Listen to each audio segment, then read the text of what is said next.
Welcome, everybody, to the 163rd edition of TWitWoW Request Live. We'd like to thank Super Blue for his support and for his donation to get this done. We are live reacting to Monday Night Raw tonight. It's that simple. Super Blue saw Monday Night Raw was going to be in his neck of the woods. It's in Tulsa, Oklahoma tonight, and he put in a request for us to react to it. Also, it is the go-home show for Money in the Bank, which I know, John, you love MITB. Yes. Favorite pay-per-view of the year. I've been a bit iffy. Oh, you just cut out completely. Can you still hear me? I can't hear you at all. Hello? There we go. Okay, there we go. You're back. Okay. Let me start that all over again. I said yes. I love it every year. I've been a bit iffy about some of these qualifiers, but it all comes down to this Saturday. The actual matches, of course, we will be predicting the pay-per-view this Friday at 11:30. But before that, again, we want to thank Super Blue for the Patreon request because we got Monday Night Raw. You just got cut out again, man. I don't know what's going on with your mic or if it's a crisp thing, but you keep getting cut out completely. I'm hearing fuzz like. Yeah, well, I heard There we you a go. little. You're back. All right, well, whatever's going the fuck on. I just said Cole's wearing an Indiana Pacers jersey, so. And CM Punk's opening the show. All right, I guess he's going to be opening with a promo. That seems very likely. I did see the one match that I managed to catch on here was we're getting Sami Zayn and Jey Uso versus Braun Breaker, and Bronson Reed. And I also know that we're getting our last two Money in the Bank qualifying matches tonight. For the women, it's going to be Stephanie Vaquer versus Liv Morgan versus Ivy Nile. And to be honest, I don't remember what the men's one is. Men's is El Grande Americano versus AJ Styles versus CM Punk. Thank you. Maybe Punk's out here for that match. Yeah, maybe it's already happening. He doesn't really look like he's dressed to compete, but. No, he doesn't. He's wearing pants. This is probably not the match. He's probably main eventing the show. Yeah, Alicia Taylor, I believe is the ring announcer, just said, please welcome CM Punk. And when they say welcome, it's usually for an in-ring promo.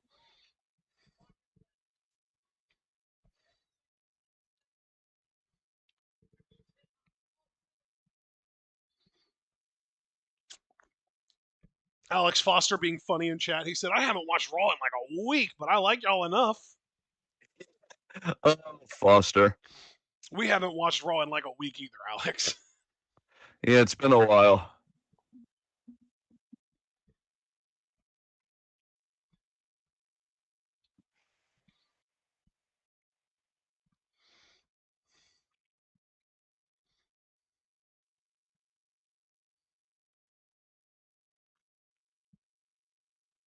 All right, well, let's see what Thelonious has to say. It's probably about GTSing Rollins last week. That's right, he did do that. Glad you brought that up because I forgot. Well, I guarantee you Seth Rollins did not, and he's probably going to have something to say about it.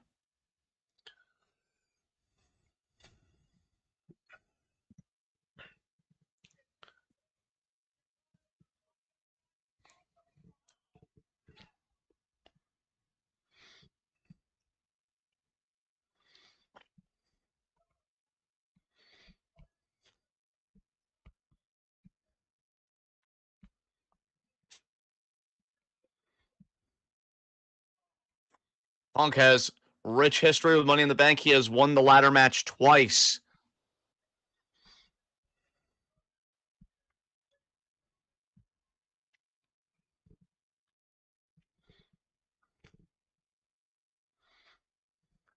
I believe Punk won the ladder matches at both WrestleMania 23 and 24, respectively.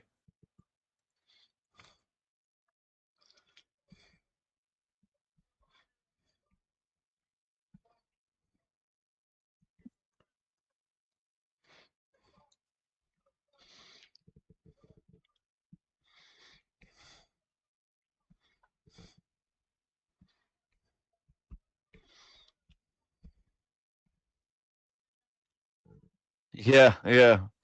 I don't think so anymore, Thelonious. He said it's the summer of Punk time.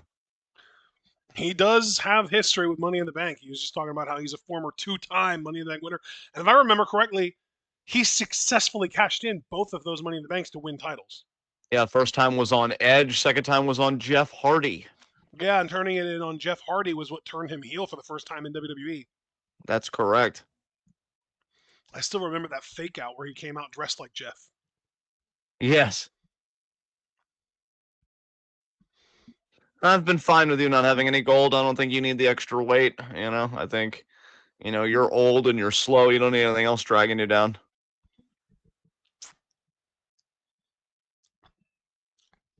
Theoretically, if he were to win the briefcase, what do you think the odds would be that he would cash in on Jay and do the same thing where he just turns heel and cashing in on a face champ? Given that promo we had a few months back, he'd 100% cash in on Cena. That's true, actually. Yeah, you're right.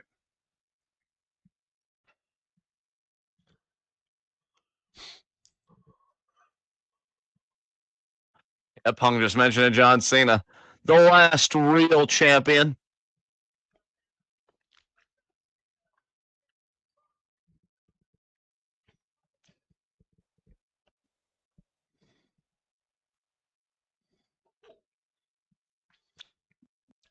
Have you noticed that Dwayne has not been on WWE TV at all since Elimination Chamber? It's like Cena's holding it down. It's fine.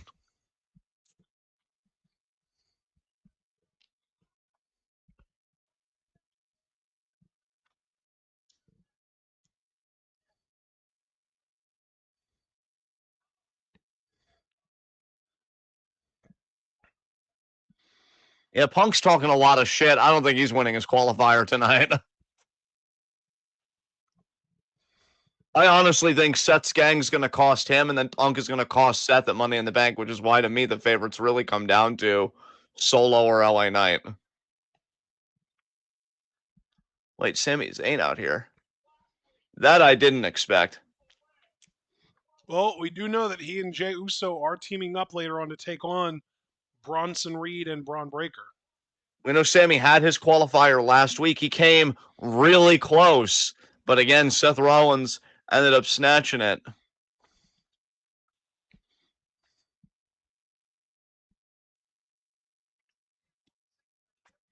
Punk skanking, nice.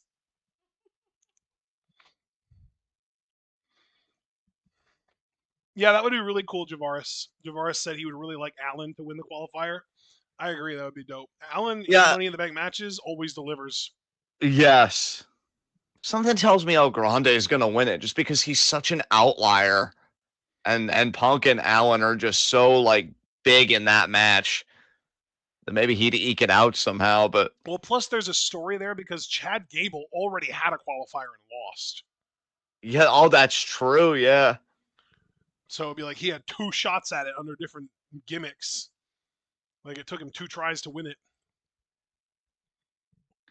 If he keeps the gimmick going long enough, I wonder if he'll pull a Mick Foley and have 2 spots in the Rumble next year.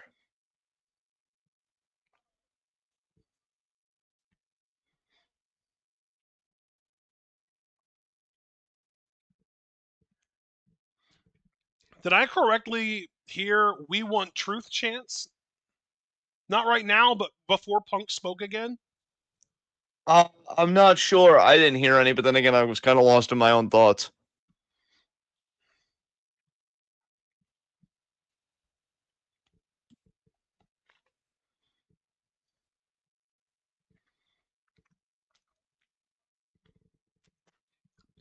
I was wondering if there would be any points throughout the show that the crowd would hijack to do that chant for truth.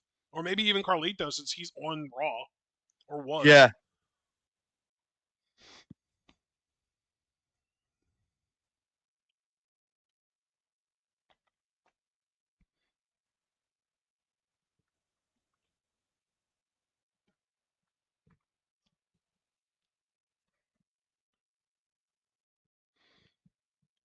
Is Sammy gonna like pep talk CM Punk right now?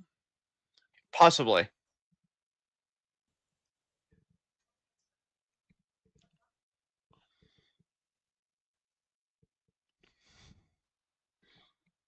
There's a lot of pressure there, Sammy. Yeah. Damn, Sammy.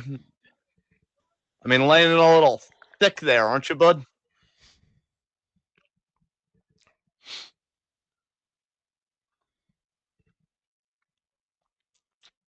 I agree with Superior Dom. Flannel is a nice fashion choice.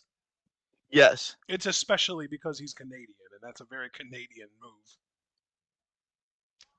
Canadians love their flannels. Yes.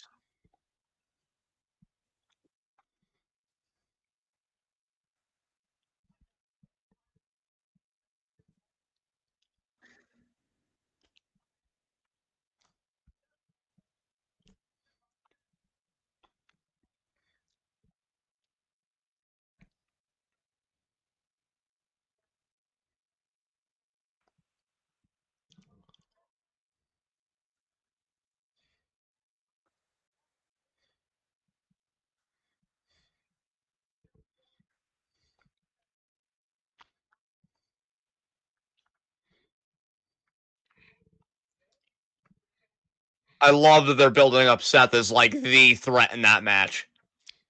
Didn't Seth Rollins beat CM Punk in that steel cage match on Raw back in March? Technically, yes, but it was only because Roman Reigns pulled Rollins out of the cage. I think Punk's more saying, like, he hasn't beaten me by his own power, even though Right. also, to be fair, Rollins definitely would have had that match fucking won. Yeah.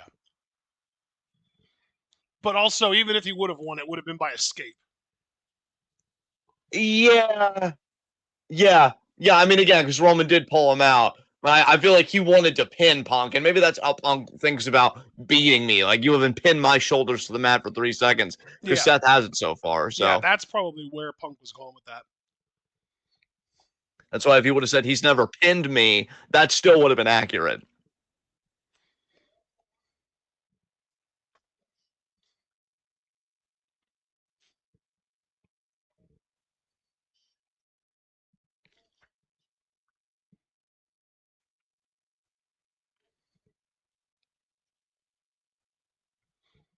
I don't think Punk cares. He told you weren't on his level to your face and beat you. Yeah.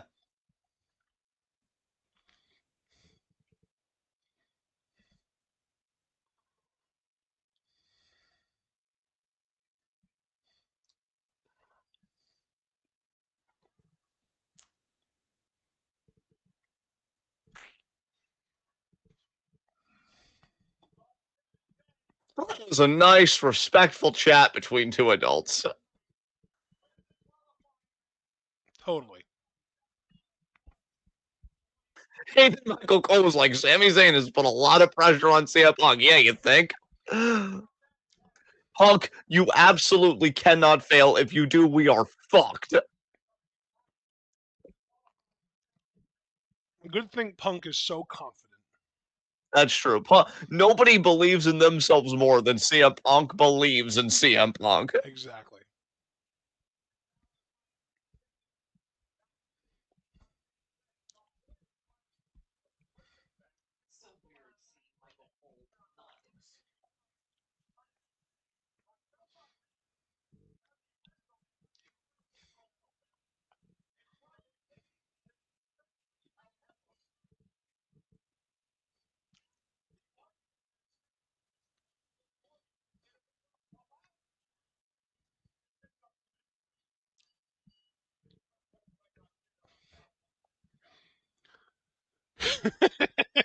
Roxanne and Liv is going to be a fun feud for the next few months. Yes. At least Raquel can now focus on, standing by Liv accordingly since Carlito's no longer in the company.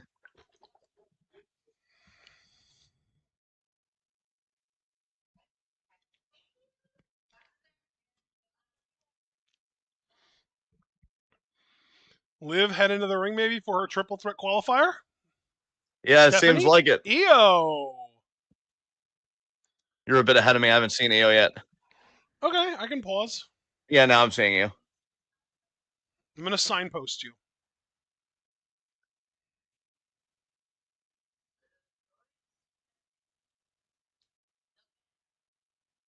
Tell me when EO says not going to happen. Okay. There. Oh, Then Liv just said, shit. watch me. Something weird just happened with my player.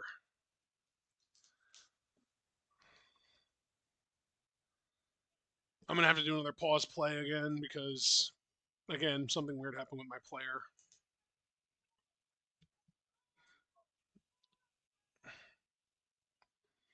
I'm not entirely sure what.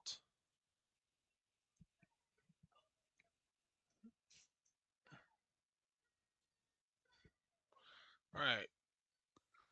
Tell me when Liv gets in the ring. Sure. Lives in the ring. Okay. I don't know how to handle this. My player is being really fucking weird. Well, you've got time, brother, because we're I getting gotta ready write a for our first commercial break. Yeah. Thankfully, I am using a VPN to watch this on Netflix, so I am still seeing what's going on in the ring. Oh, okay. Like Liv is posing for the crowd and stuff. I think I'm seeing a Sour Skittles commercial, and it's cringe. Okay, there we go. Sour Skittles are so good, though. Other than the way they rip up your mouth.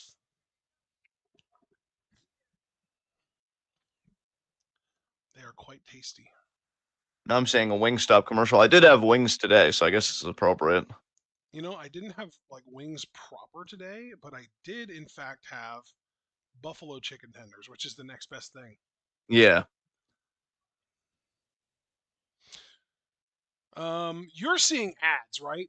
Yes. Okay. I've got 2 So minutes, we 13 can't seconds even worth of try ads. and sync up until after you're back from that.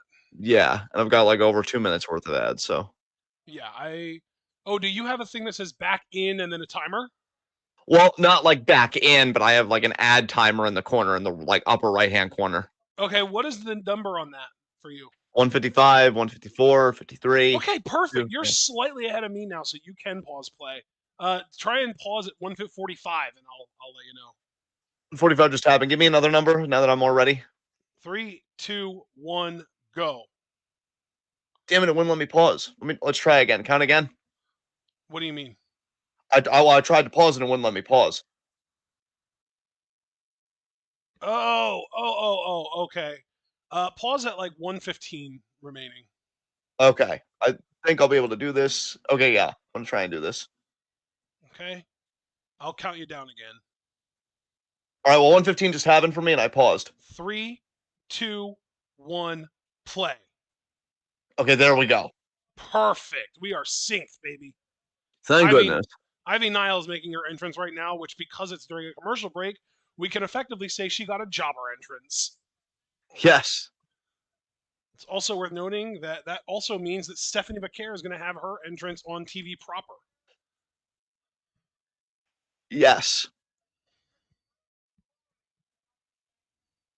You can't hear my TV, can you? No. Let me know if you can, please, because I just turned it up a little bit, and so I'm just kind of testing to make sure that it's not too loud now.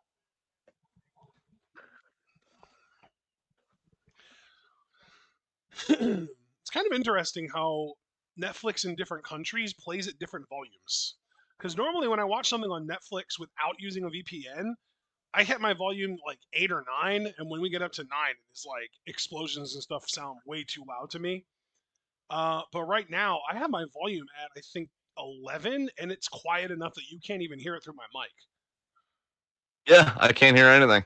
I'm watching Canadian Netflix.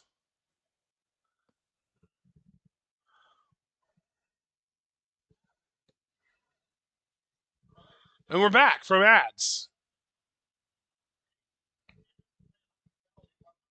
Look at those beautiful trees. Are those palm trees? Yeah. They're gorgeous. There aren't palm trees in Oklahoma, though. Are I don't know. there? Hey, Super Blue's here.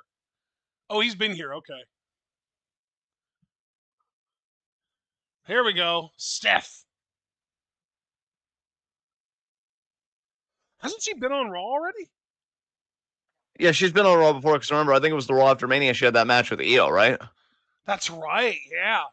And then didn't she have that? No, that was Io and Rhea. That wasn't Steph, but When she was 10 years old in Chile, she discovered WWE and watched it constantly. That's dope. Thank you, Alex. Alex Foster informing us that there are palm trees in Oklahoma. His family's from there. Oh, nice. I know that Georgia isn't exactly paradise, but I'm proud and happy for you that you got out of Oklahoma at least. Super Blue, I'm so sorry that you're still there, my friend. Yeah. He posts Oklahoma being a national embarrassment, counters being reduced to 0 way more often than anybody should have to post that. That's very true.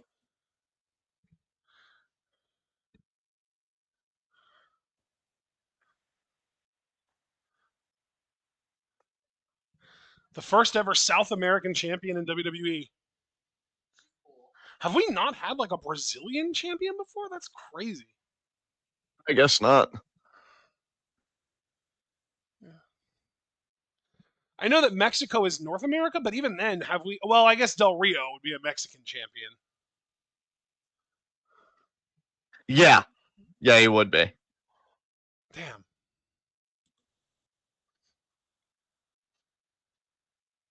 Wow, the presentation for Steph with the pyro. Sheesh. Oh, I like the white like ring jacket or entrance jacket thing, like Yeah, robe. it's really cool.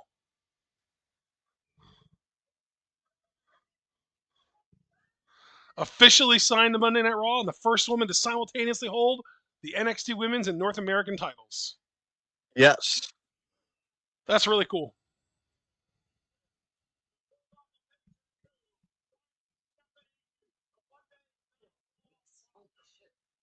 Look how poofy her shoulders are. Are those feathers?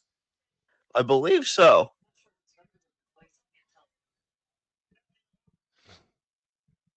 So she's like an angel and a devil at the same time. Yes. She has angel wings and devil horns. So she and Lola versus Dalis and Chic Tormenta. Oh, we knew about that from NXT. Okay. That's right. That's Saturday at 3 p.m. As if. Yeah, that ain't happening.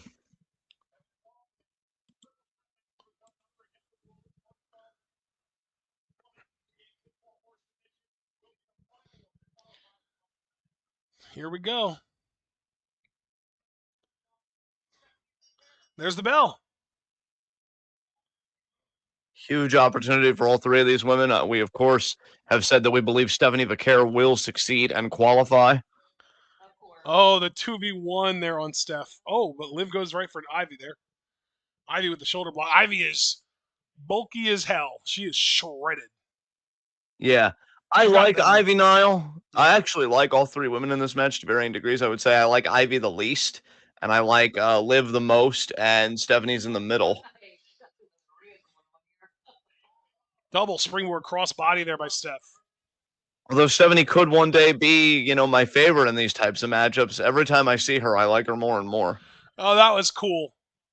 She did the sunset flip, then turned around, saw Liv coming, and pulled Ivy back up to get targeted by Liv. I also like that Stephanie Vaquer's bringing back the back Oh, suplex. the devil kiss. There we go.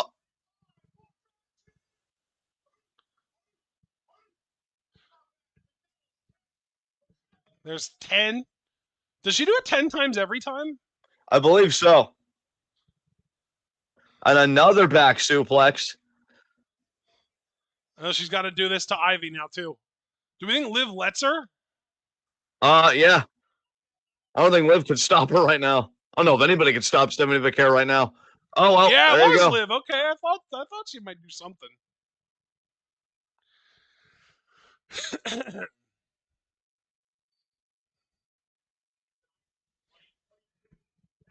Nice Oh, suplex. look at those three amigos. Oh, wow, yeah, Liv is going for the three amigos.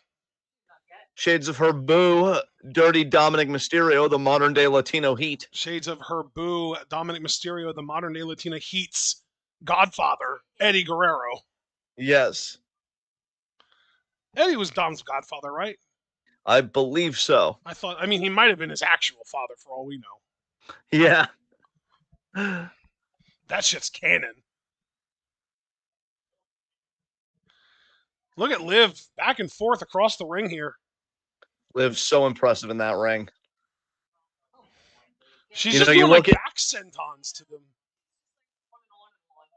you Oh, know, Ivy with a single leg dropkick there. you look at Liv now, and you'd hardly believe that she's the same woman that used to be in the Riot Squad. I actually forgot that she was in that. That was her. I know Ruby Riot ran the thing. Was the third member Sarah Logan? That's correct. She got released today. Oh, okay. I believe I saw something about that. Yeah. Speaking of Ruby, is Ruby Rose still or whatever Ruby her Soho. Ruby Soho? Is she still with AEW? She is, but she was pregnant and she's been out for a while with a kid. Oh, that's where she's been. Well, congrats to Ruby then. Yeah, I did get a commercial, she's everyone. actually with Cool Hand Ange. Do you remember him? Yeah, you know what? I do remember something being said about that, but to be honest, Yeah. I had forgotten about that relationship. Yeah, there was a weird out of nowhere storyline where they were like crushing on each other on AEW TV, and next thing you know, she's pregnant with his kid. And that's really committing to the bit, I must say.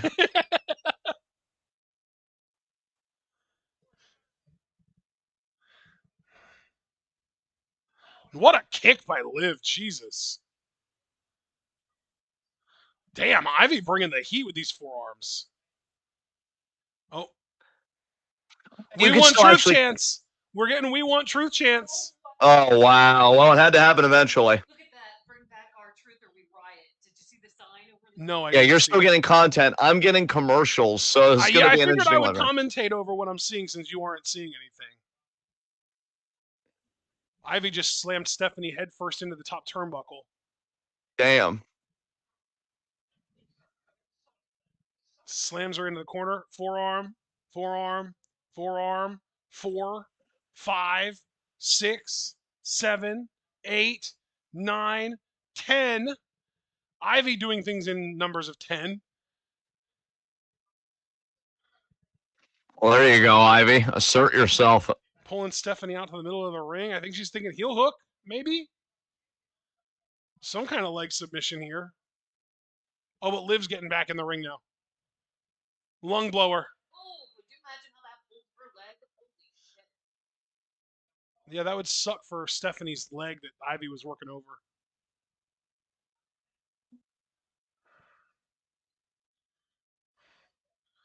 Liv gonna go for three amigos again. Oh my god. Really wants it. You know, I don't know that I've seen anybody actually get the leg movement right on Three Amigos since Eddie. Eddie, I mean, that's why it was his move, bro. He was so goddamn, bro. You could go back to this day and watch him do it, and you just realize, like, the mechanics of it, like his hip movement, like you said, the leg movement, like everything. He really made it a great fucking maneuver. He basically did the same type of like breakdancing move that Booker T does for the Spinaroonie. He just cut it off early. Yeah. It's called a windmill. No, I appreciate Eddie's like ability more and more with each passing year when I watch old stuff of his because I'm like, man, you know, we talk about guys like Swerve and other people that move so unique. Eddie kind of had that quality to him too. Like he just wrestled in such a different way from everybody else. That's why he was even able to have a great match with a guy like Brock fucking Lesnar. Like he just knew how it all Oh, worked. look at Stephanie. The head scissors into the roll up. Liv breaks it up, and now we're coming back.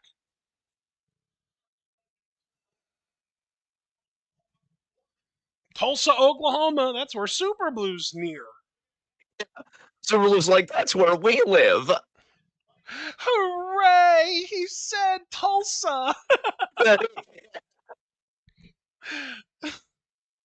Oh Honestly, man, one of the funniest promos of Brock's career, hands it down. was. That was legendary. Yeah, Hollywood Rock, man. What an absolute classic gem. Nice dragon screw there by Stephanie. Yanked the shit out of that leg socket. Liv gonna break this up. I think Ivy kicked out even regardless of Liv's breakup. Yeah, definitely. That had no shot of winning the match. I don't think Super Blue's at the show, but it is in his backyard.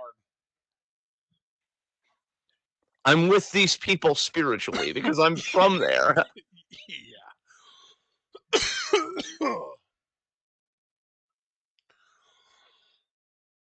Nice kick there by Liv. But for the Enziguri missed.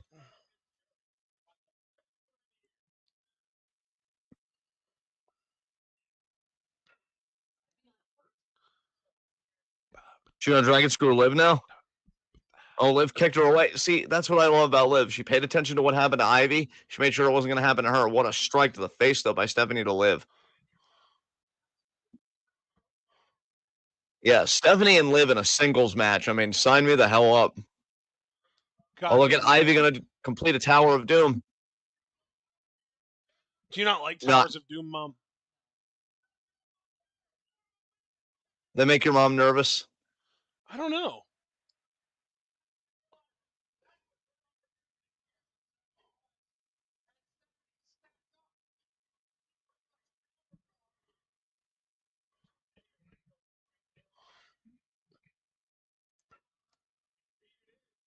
I hear this is awesome chance. Same roll up. Ivy shifts the weight. 2. No. No.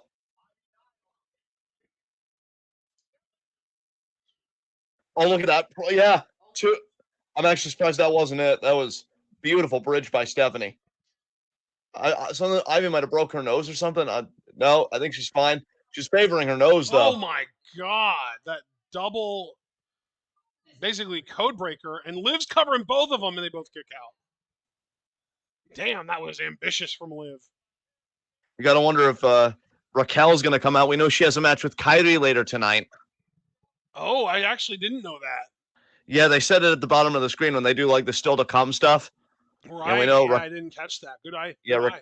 Yeah, Raquel is going to be facing Kyrie tonight. Let's see if Kyrie can go 2-0 against the women's tag team champions. No. Stephanie super kick there to Ivy, and now look at the backslide. Backslide pin pulls her up. She's going to go for the SVB. SVB. No. It's easy to remember because I just think of it as being the Stephanie Vaquer backbreaker, and that's just the acronym. I'm the same way. Oblivion. No way. Oh, Ivy's in. Stephanie's going to kick out, though. Okay, Liv broke it up. Yeah, when you throw somebody out of the ring, you got to make sure to really throw them out. Yeah. You don't like Ivy Nile? Is that because she's with Chad? No.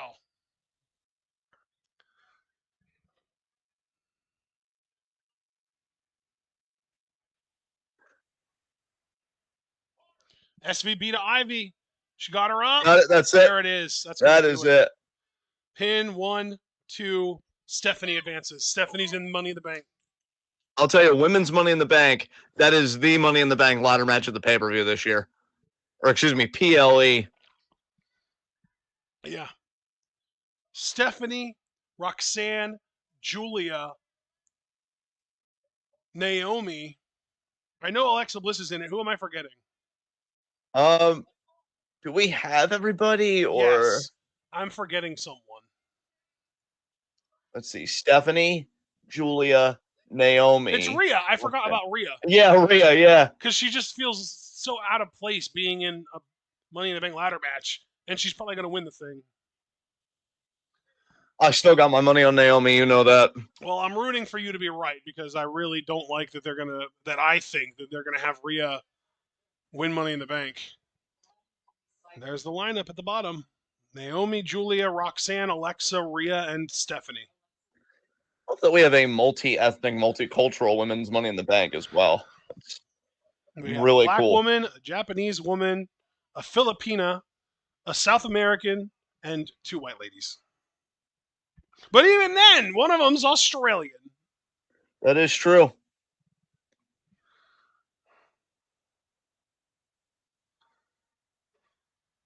And hell, Julia isn't even just Japanese. She's Japanese and Italian. So she represents Asia and Europe at the same time. Yes, indeed. Oh, my God, Paul, what are you... Oh, yeah, Alan's not having it.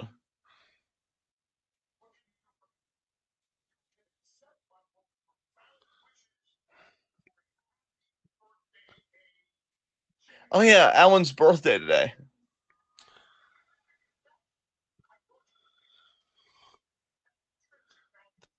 Is it a model of a flat Earth? Oh my God. He's 47 today, I believe. Alan? 47. You can hear me, right, John? I can, yes. I'm just listening to Paul speaking to Alan, and he's talking about the Intercontinental title because we know AJ's kind of in a feud with Dominic, but not really yet. Yeah. I forgot that Dominic was the Intercontinental Champion. Wow, rude. I mean, you know what? I'm just going to leave it at that. Never mind. Okay. I'm not really in the mood to get into a scuffle. I think Paul Heyman's trying to convince Alan to pull himself out of the match or something. Why would he do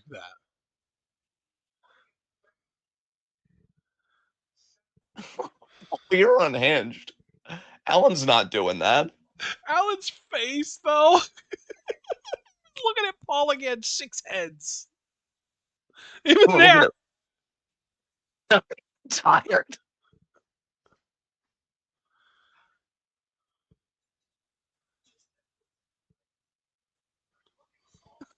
Fucking exhausted people.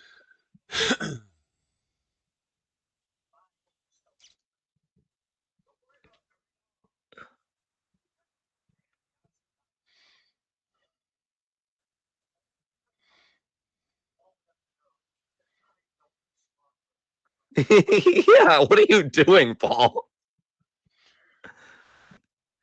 Alan looking at you the way we look at him when he talks about flat Earth.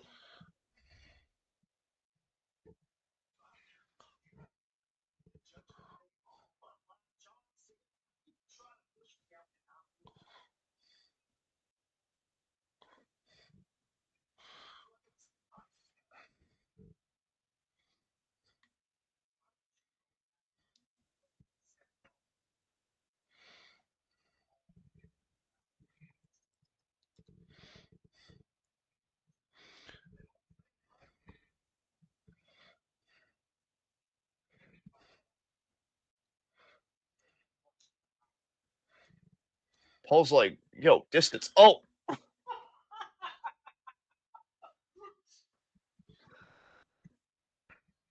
Paul, how did you think that was going to go, man? I'm still like baffled that he thought that was going to work. He Hey, really had it in his head that he was going to say all that. And Alan was just going to be like, you know what, Paul?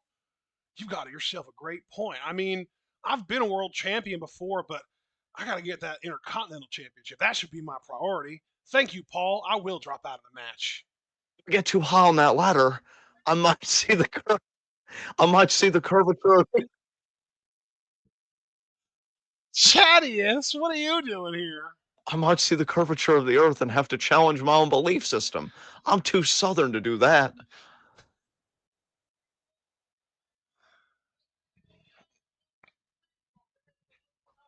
He's going to talk about Grande Americano's triple threat. Oh, God. He's talking shit about the Thunder. Oh, no. In the main event. So Grande Americano versus Punk versus Allen is main eventing the show. Oh my god. Chad should also bring up his match with Hijo del Vikingo at Worlds Collide. Oh, okay. Mm-hmm.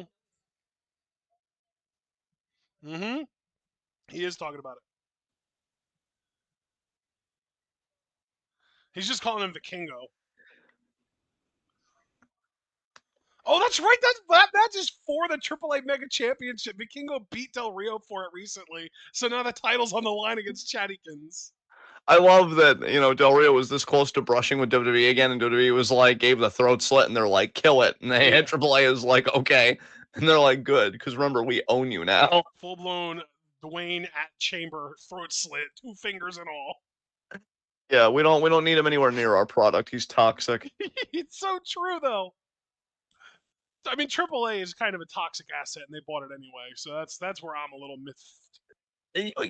You have fucking money when you're able to buy toxic assets and be like, it's whatever. They're like, we're gonna buy this company so that they don't work with our competition anymore, and just kind of pick it dry. Pick our favorite talents to use out of it, and use them a little bit, and then leave them to kind of rot on the bench for a while. Yeah, and if they want to roll around in the mud while we're doing it, no skin off our ass. Yeah, Alex, that doesn't surprise me at all. AAA has been in the gutter from a product quality standpoint for as long as we've been aware of its existence, and keeping any level of a finger on the pulse of that promotion. It's really bad. Yeah. It makes sense that they were in bed with AEW. And we are back, at least for me. Yep. At the Box Center? Is that what that says? Yes. Is it the Box Center or is it the BOK Center? I think it's the BOK Center. That makes Oh, sense. Rusev. You're ahead of me again. I don't see Rusev yet. Now I Okay, see hold on. Rusev's. Yeah. Tell me when Rusev says, how dare you?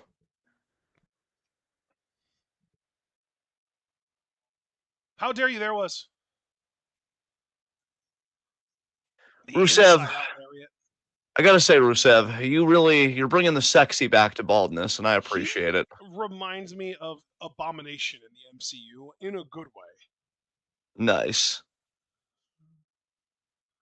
He's got those neck veins that pop out when he's intense. Shamu, I don't know if you know what you're signing up for here. Shamu is Sheamus? Yes. Okay.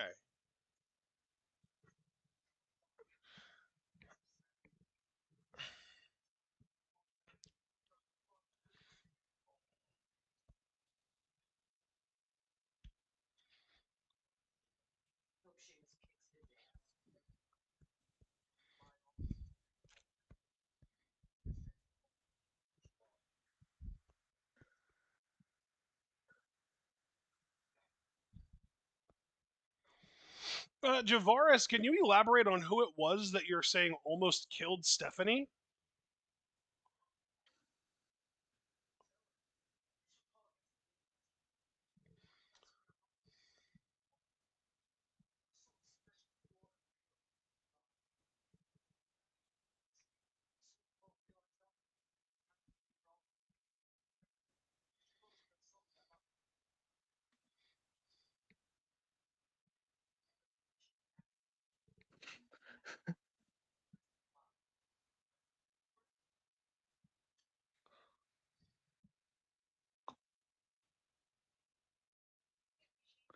Shamu's. Oh no, is being interviewed.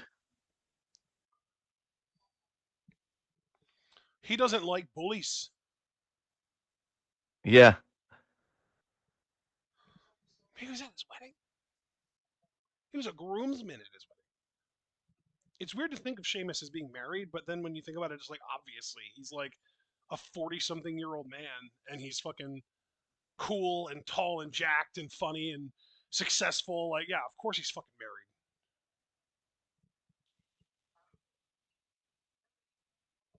I gotta say, I love this casual getup of Sheamus. I love that he leaned more into like his Irish culture and stuff. The last few years, Yeah, it's been cool for him.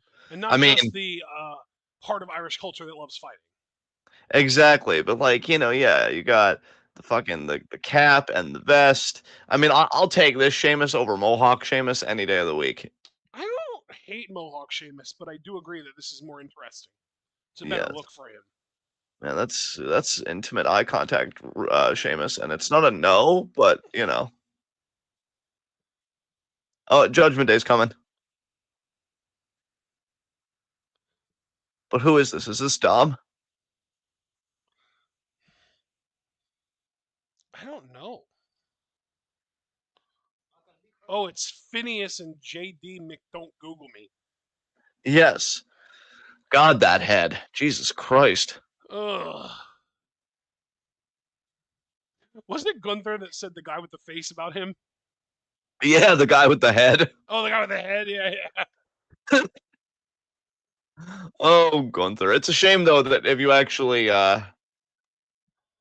remember your like indie history or your smaller company history, JD McDonough when he was Jordan Devlin has actually beaten Gunther when he was Walter in a match. Seems like something that should never happen, but it Yeah, has. no, it never should have. Fuck you, Rev Pro. Yeah.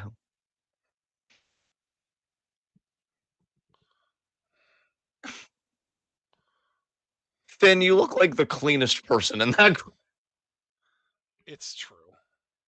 Are they gonna get a new member now that Carlito's done? Probably not. Wait, it wasn't Rev Pro that had. I don't think it was that had Devlin. Was it OTT? Yeah, I think it was OTT actually.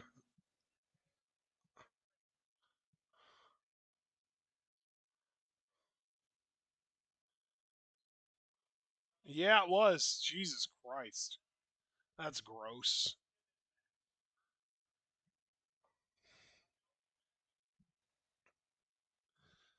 Yeah, that's the title that went fucking Jordan Devlin to David Starr, and then they fucking vacated the title off of David Starr. They stripped him of the title, or stripped him of the title, and then they were going to put it on. I want to say Devlin again, like they were going to put it back on Devlin, and then someone came out and was like, "Oh, you take it off of one abuser to put it on another," and they backed off and ended up putting it on Mark Haskins, like almost 9-10 months later.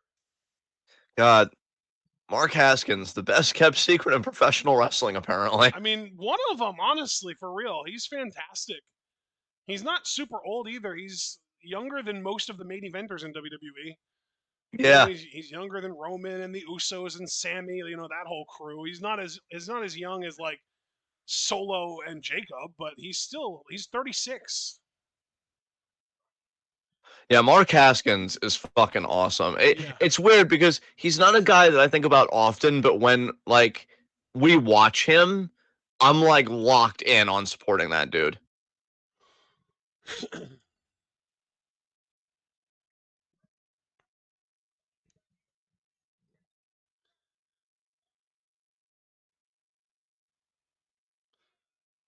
Wow. So New Day are going to be, I believe, on commentary for this match. All right, Oh, it's well, it'll be War good. Raiders. Is this a triple threat? No, it's a standard tag team match, brother, because I think it's Finn and JD against War Raiders. Okay.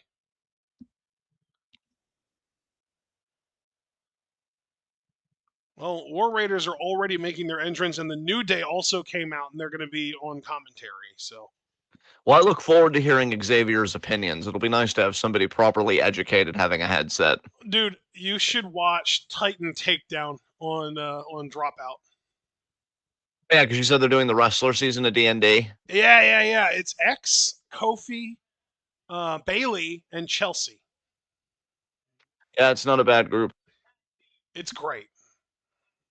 Yeah, both Foster and Superior Paul saying that they really don't care for heel New Day. They've got that go away heat for them.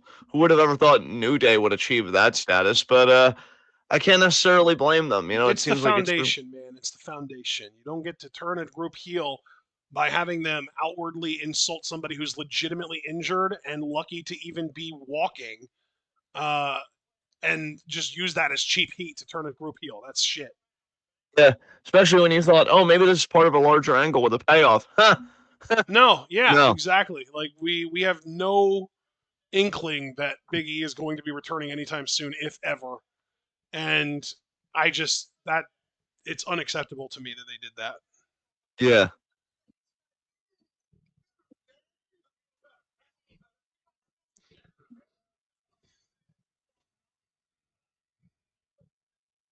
Similarly unacceptable is Kofi Kingston without a mustache.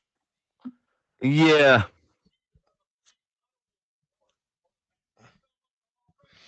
I'm just so used to him. He's kind of channeling his inner mother's milk, just shaving part of his facial hair off that makes him barely recognizable.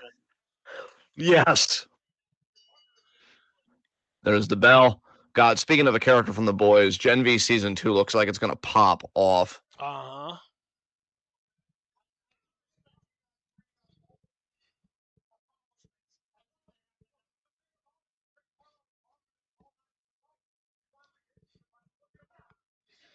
It's funny how much this match encapsulates how much I'm just disinterested because I like War Raiders, but I haven't really been like really into them for a number of years. I want Finn to go back to being a single star away from this fucking faction, and I don't care for heel New Day either. So it's funny how much this match just like contains elements that I'm just completely disinterested in. I won't even say actively hostile to because I still support the New Day. I think they're great guys. I really thought them and Truth would be in the company forever, but Truth got released recently, as we all know. It's been kind of a hot button issue here. Yeah. And Finn, I'll always respect Finn. I think Finn's a great dude. He's amazing in the ring, and I think honestly he's low key an underrated promo. But yeah, it's just JD, you're not even asserting dominance. If you want to know what dominance looks like, maybe pay attention to my fucking face. Cook. Damn right. And then we've got a big tag team match coming later. Jey Uso, Sami Zayn, Braun Breaker, Bronson Reed. Obviously, again, we know I had said earlier Raquel versus Kyrie. And, of course, CM Punk, AJ Styles, El Grande Americano. That is the main event tonight. Men's Money in the Bank qualifier. And also tonight, I'll be talking with Alex Foster about why his face is so perfect and what we can do to maybe get to that level. And now, choke there by Finn as Rayro is trapped in the corner. Or excuse me, Eric.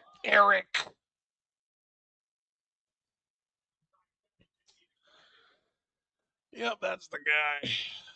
And here we see Foster making me blush in real time because he said, if John wasn't so handsome, New Day turning heel would have caused me to crash out. You know, Foster, that's how I feel about you being so handsome relative to the fucking bullshit of the earth. It's like, wow, America descending further into fascism? Well, good thing Foster's handsome. I now have a reason to cope.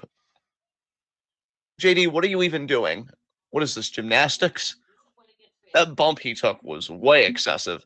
And now Finn coming in gets scoop slammed on JD.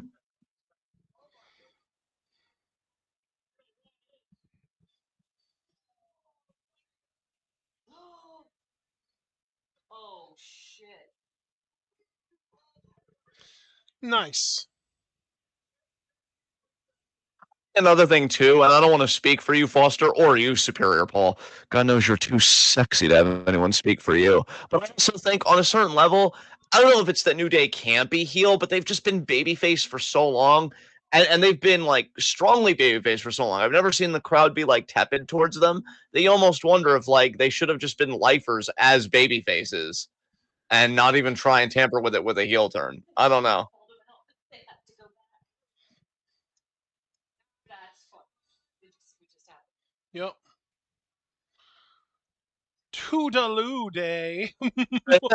Okay, that was a pop. That was good. Nice. That's good. Your face, man. Your Oh, face. Yeah. Oh, yeah, it's not bad, right? No, definitely not. Kid tested and mother approved. Fuck yeah, it is. Fuck kick cereal though. Wait, I like kicks. You don't, man. How many times I got? You don't admit that publicly. Kicks tastes like Corn. I cardboard love was- corn. well. Kicks tastes like if cardboard was turned into a cereal. Now corn pops, that's a fucking cereal. What is the difference? This fucking guy. What is the difference? How about flavor? Flavor is the fucking difference. Are you sure that you didn't just eat stale kicks? I'm sorry. My brain had to reboot because when you say stale kicks, my immediate impulse is to be like, what's the difference?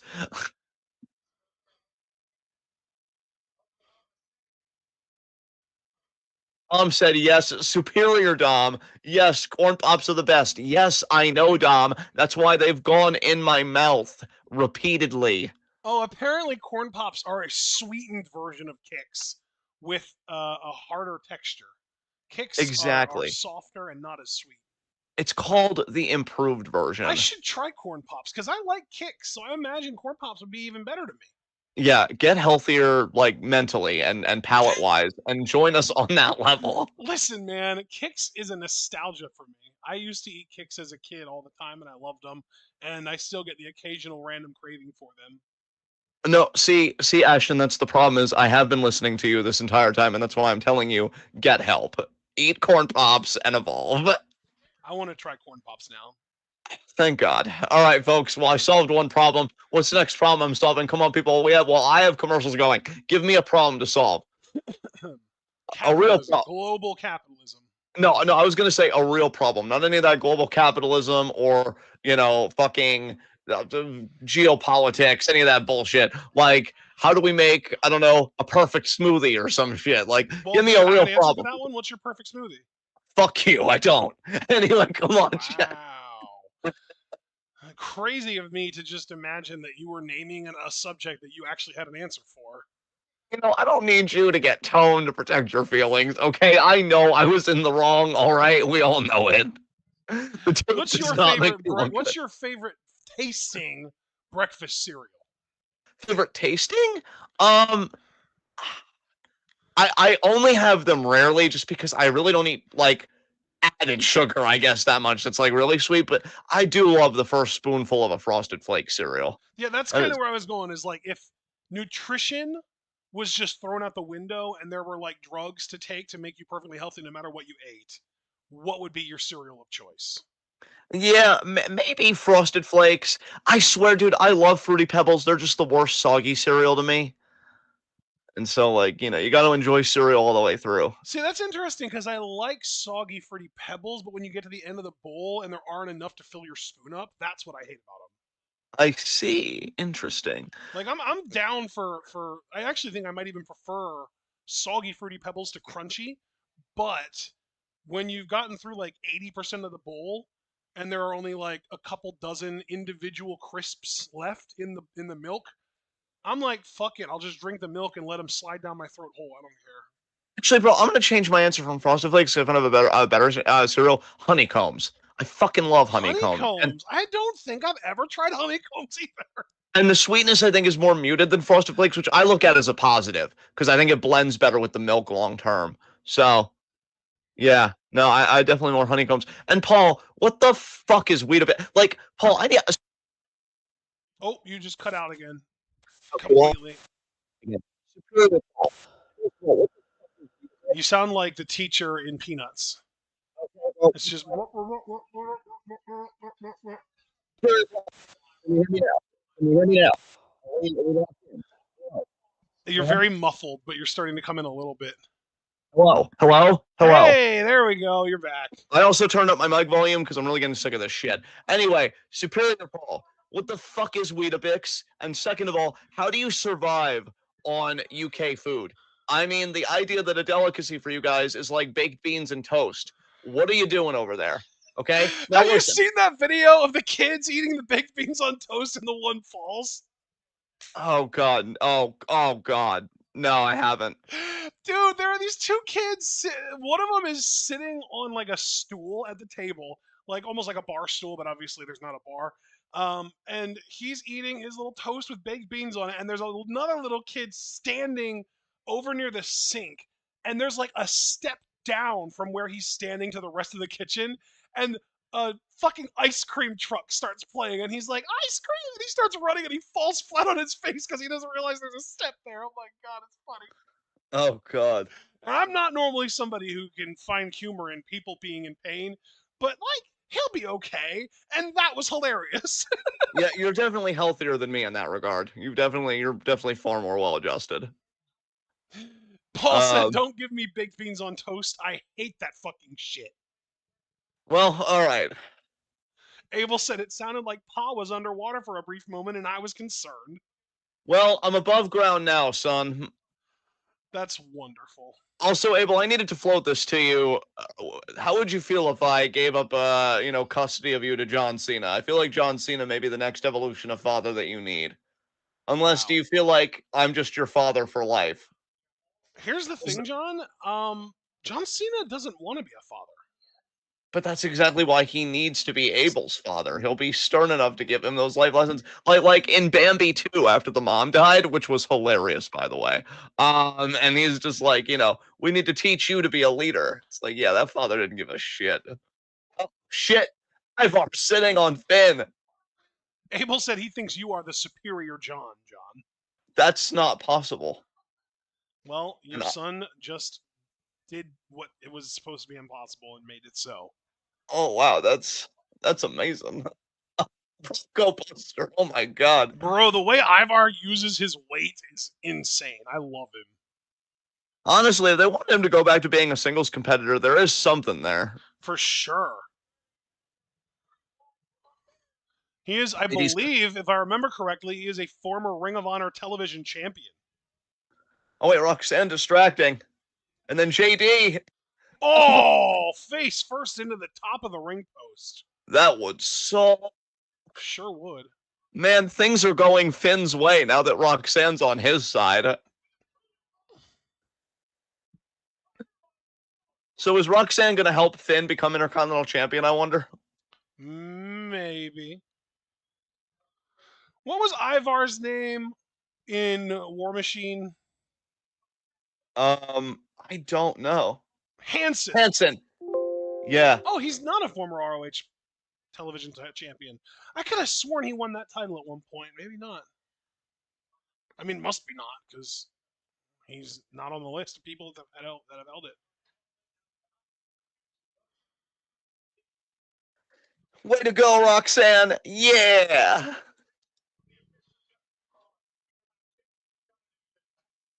JD Mick, fuck you. Superior Paul said, why would I want something that could possibly make my toast soggy anywhere near it? Meanwhile, I love buttered toast, and I love dipping my buttered toast into egg yolk. I'm the same way. Mm-hmm. The best way to enjoy buttered toast is to put the butter on it like fresh out of the toaster and just let it melt a little bit, and then enjoy your buttered toast once the butter's like melted into it and becomes like one with the toast. You see Finn winked at Roxanne there? You know, what's going on there, Phineas? I mean, gross, ages-wise, but ooh. Yeah.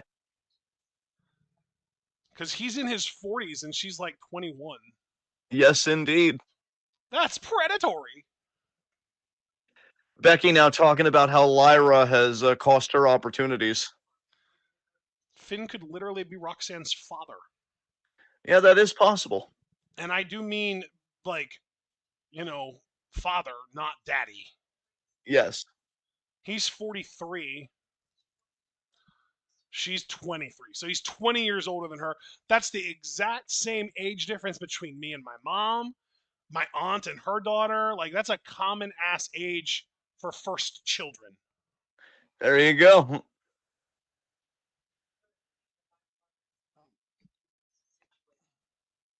Is she Becky? Maybe. I'm sure Becky believes so in her heart.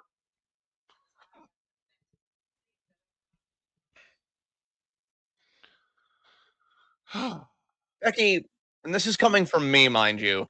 You sound pretty unhinged. She is. It's fantastic. You might want to talk to someone about that.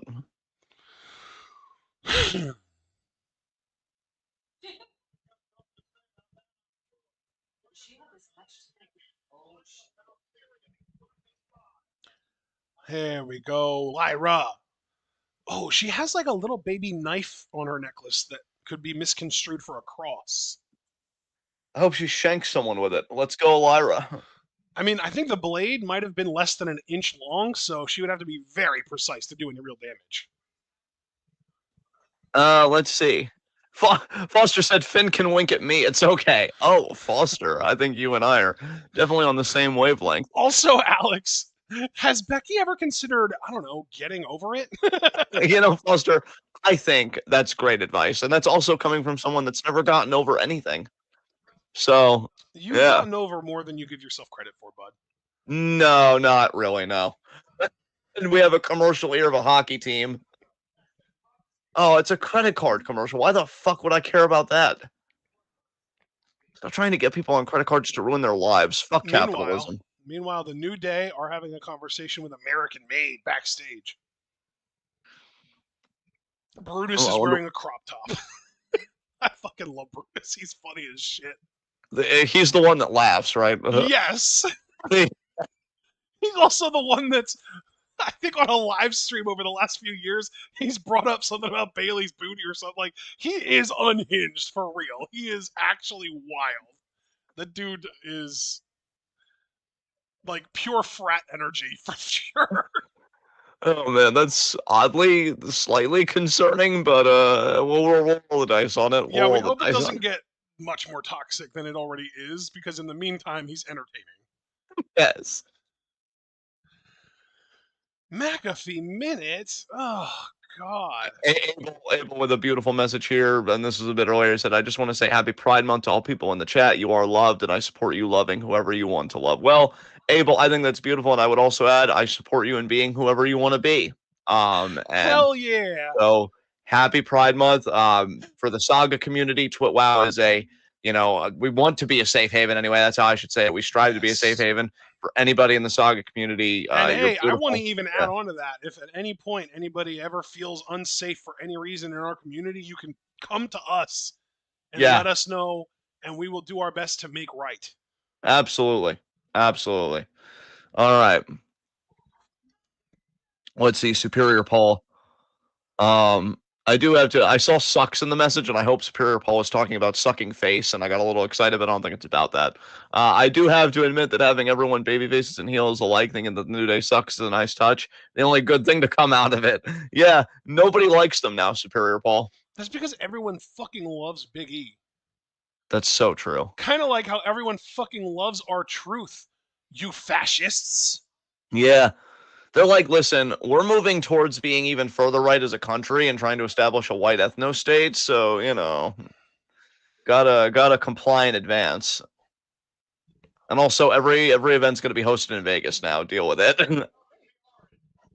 Tulsa, Oklahoma. We know someone from there, don't we? We do.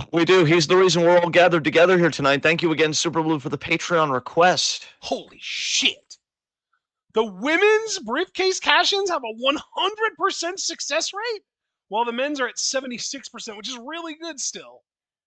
Yeah, not as good as your face, though. Meanwhile, I want to say Royal Rumble winners are at like barely above 50% rate of winning. Yeah. It's bad.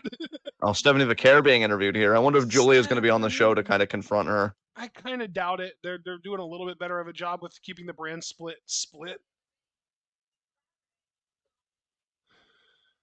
Oh no, Kathy said WrestleMania. She corrected herself right away. Well, Kathy, you're fired. It's Rhea. Oh, shit. Mom, Rhea. In a red sports bra. I never noticed that Rhea had scorpion tats before. Dude, she has so many tattoos. Isn't there a show like Behind the Ink or something like that where celebrities talk about their tattoos? Oh, Yeah. Rhea has been on it before? I think That's I know cool. the show you're talking about. The title's not coming to me, but I'm aware of it. Lyra's on! And she's not in wrestling gear, so this is for a promo. Which is kind of interesting because Becky just did a promo, but it was a pre-tape, and now Lyra is coming all the way out to the ring to cut her promo. She looks pissed, too. She does. Look how athletic. Slingshotting herself over the top rope to get into the ring. We all know that Lyra's really pissed, though, because Tatum's been having a hard time. She needs to go to her and be friends with her and bring her up to the main roster to help her deal with Meanie Becky. So, if we want Tatum on the main roster, we probably should root for Becky to win it Money in the Bank.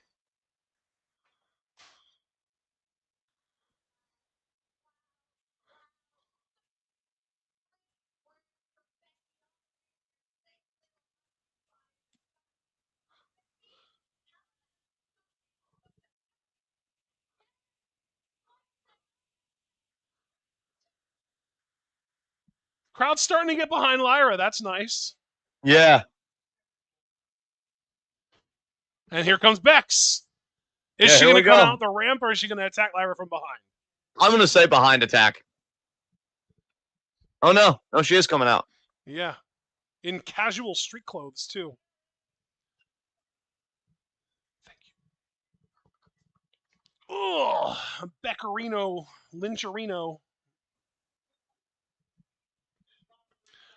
Isn't Lynchian like an actual word that means something?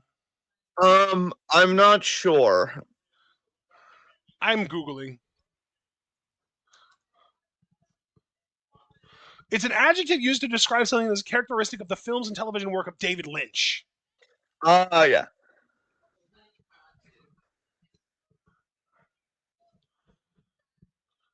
Signifies a style that's often dreamlike, surreal, and unsettling. Okay, so like weird and spooky. So the Yes. Wyatt Six are kind of Lynchian in some ways. Yes.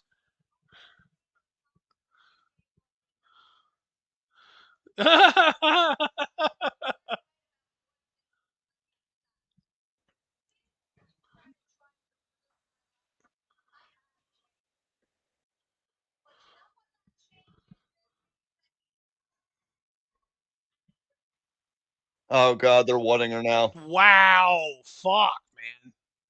This You crowd know, is really disrespectful to women's wrestlers specifically because they were doing their first "We Want Truth" chants during the women's qualifier for Money in the Bank, and now they're whatting Lyra.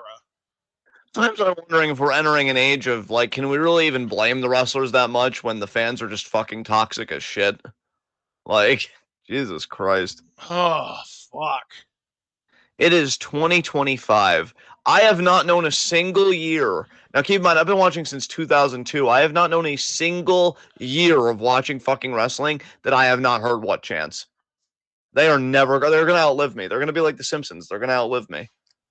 Unfucking believable. I don't know, man. If the Power Rangers can get canceled, maybe the Simpsons can too. That is fair.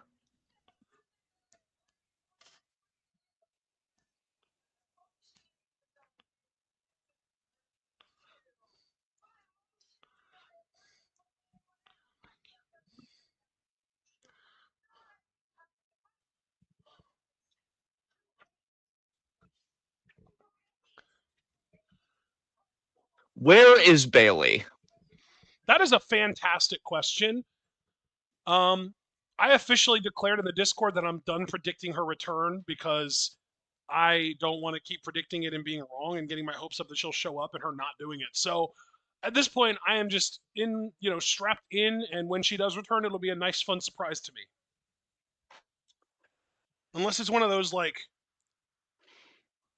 fucking Meltzer reports that she's backstage and she shows up that night kind of situations, which can happen. Yeah. Bailey, mom. I am missing Asuka quite a lot too. Yes. Javaris just said at this point, I think Bailey might get released. And I wish that I could be like, no, that's ridiculous. She's such a mainstay.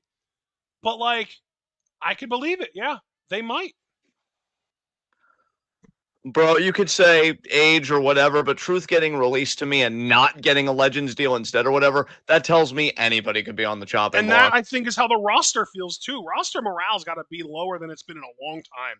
Probably the lowest of the entire Triple H era for sure. Yeah. Lowest since Vince was in charge.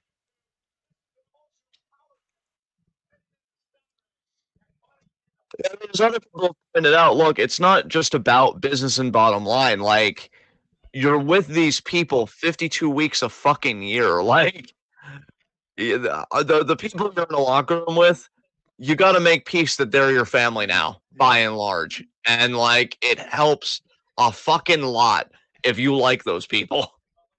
And a lot of people love Truth.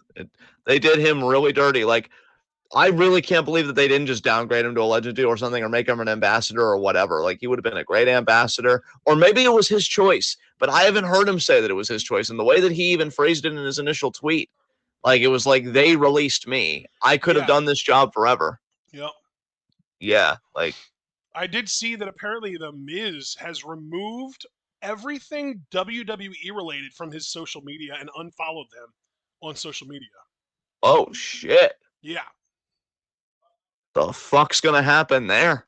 I'm wondering if it's another situation where he's going to let his contract run out. You know what I mean? Yeah. And he's going to leave. Yeah. He's been doing good work with Mello, though, I think, on SmackDown. Miz is another one that I thought would have rode that WWE gravy train for life. Yeah. I can't imagine The Miz in anything other than WWE as a wrestler, which makes me wonder if he'll even stay in the business if he does leave WWE, or if he would just go to like Hollywood and do like reality shows and maybe try and become a movie star. This strikes me as one of the people too. Now, obviously, I don't know the man. I could be way off base. That's why I want to emphasize he strikes me as the type that's been really good with his money in his time in WWE. I think if he wanted to leave now, he could probably coast on reality stuff and whatever for the foreseeable future. Is Penta wrestling here? Like, is Penta scheduled for a match on this show? Not that I was aware of. I think this is just a promo from him. Okay. I'm only asking because they had a Stephanie Vaquer sort of like character spotlight like this right before her entrance for her match. Yeah. That could have just been because it was her first big match on Raw in a while. It's been like a month and a half since she was last on Raw, and she didn't really get much of an introduction even then. Yeah.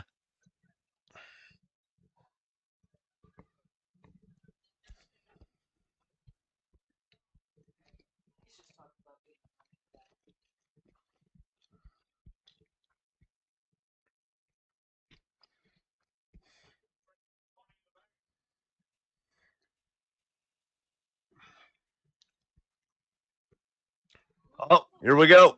Sammy and Jay. Yep. Interesting that we're timing this at 9:20 p.m. Yes.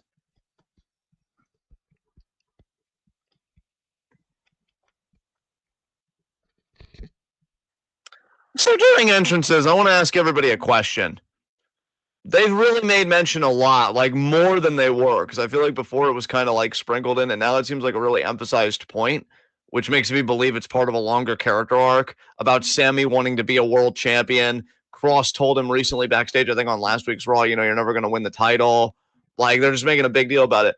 How do we see that arc ending? Do we see it ending with him winning the title as a babyface, which I think is the right way to that's go? definitely the best case scenario, but I'm not willing to get my hopes up enough to believe that they'll actually pull the trigger on it. I'm low-key worried he might turn heel to achieve it. And, like, I really don't want to see that. Which, nothing against Sammy. We've seen what an amazing heel he can be. But, Right. like, this just screams like your quintessential babyface story. I also think there would be a possibility, even if he would turn heel, that he would still not win the title. Like, that's just how they book him. They do not book him very well at all, for the most part. I mean, he had a perfect babyface story to be the one to beat Roman Reigns, and they threw that away real easy. Yeah.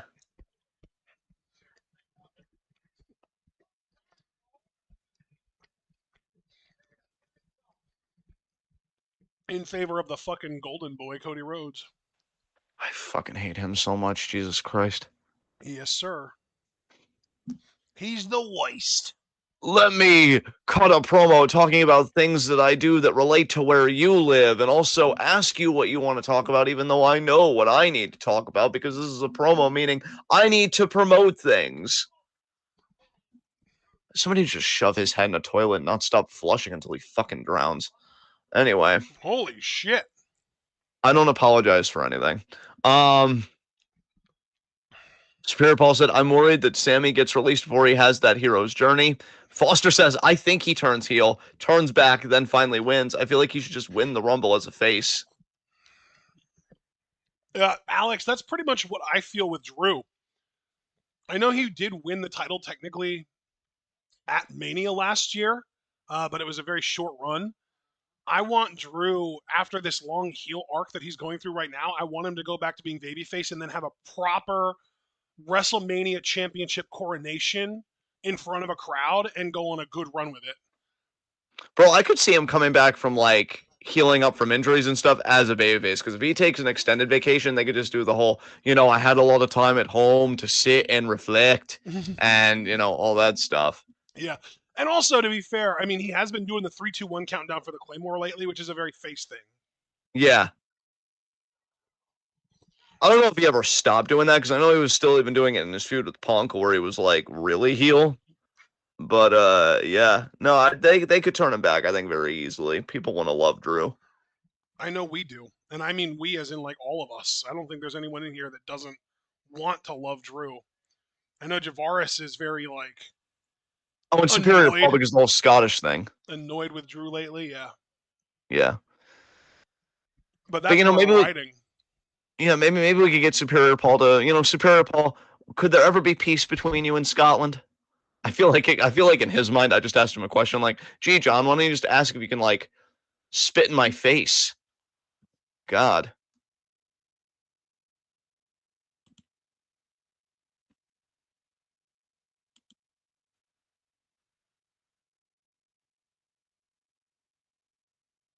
Okay, Paul very just explicitly said he doesn't want to like Drew. Yeah.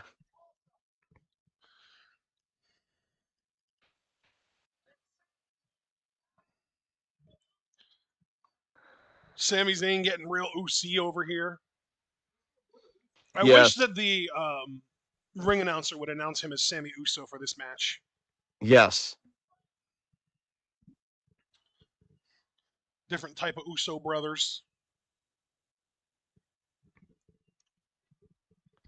I mean, Jay, let's be honest. Sammy's been more of a brother to you than Jimmy ever has. And Jimmy shared a womb with you, for God's sakes.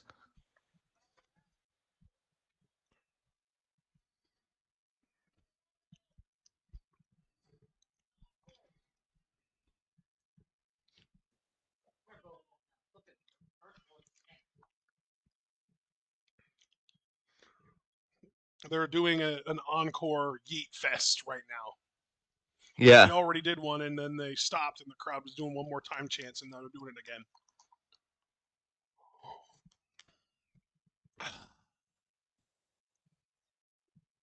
again. Superior Paul in chat, because you asked him if he could ever be cool with Scotland, said, "John, what kind of question is that to ask me? You're smarter than this." Superior Paul, for what it's worth, I disappointed myself. So, Wait, how did you do that's it. that?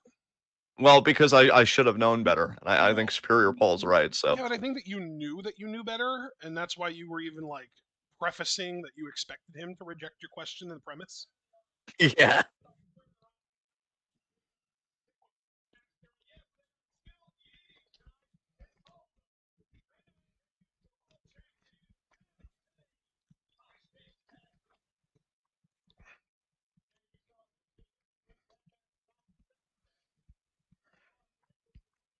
Oh boy.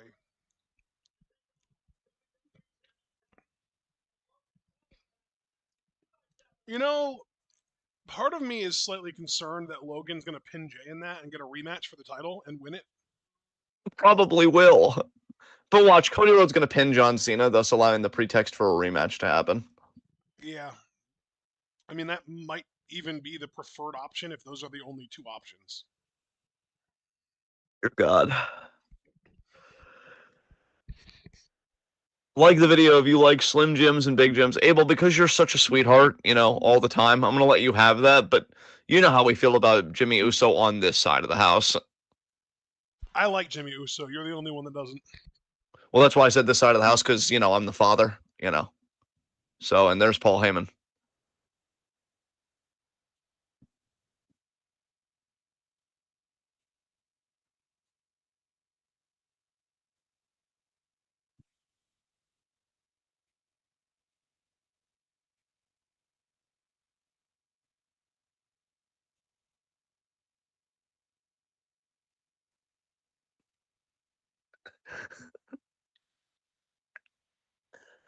Oh, Bronson Reed.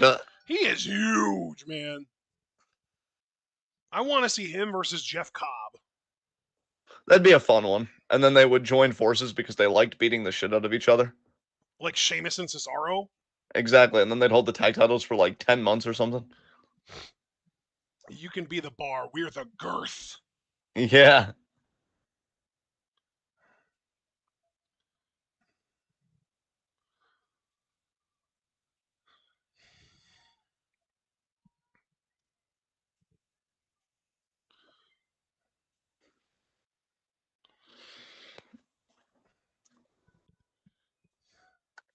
Thank you, Alicia, for the beautiful introduction.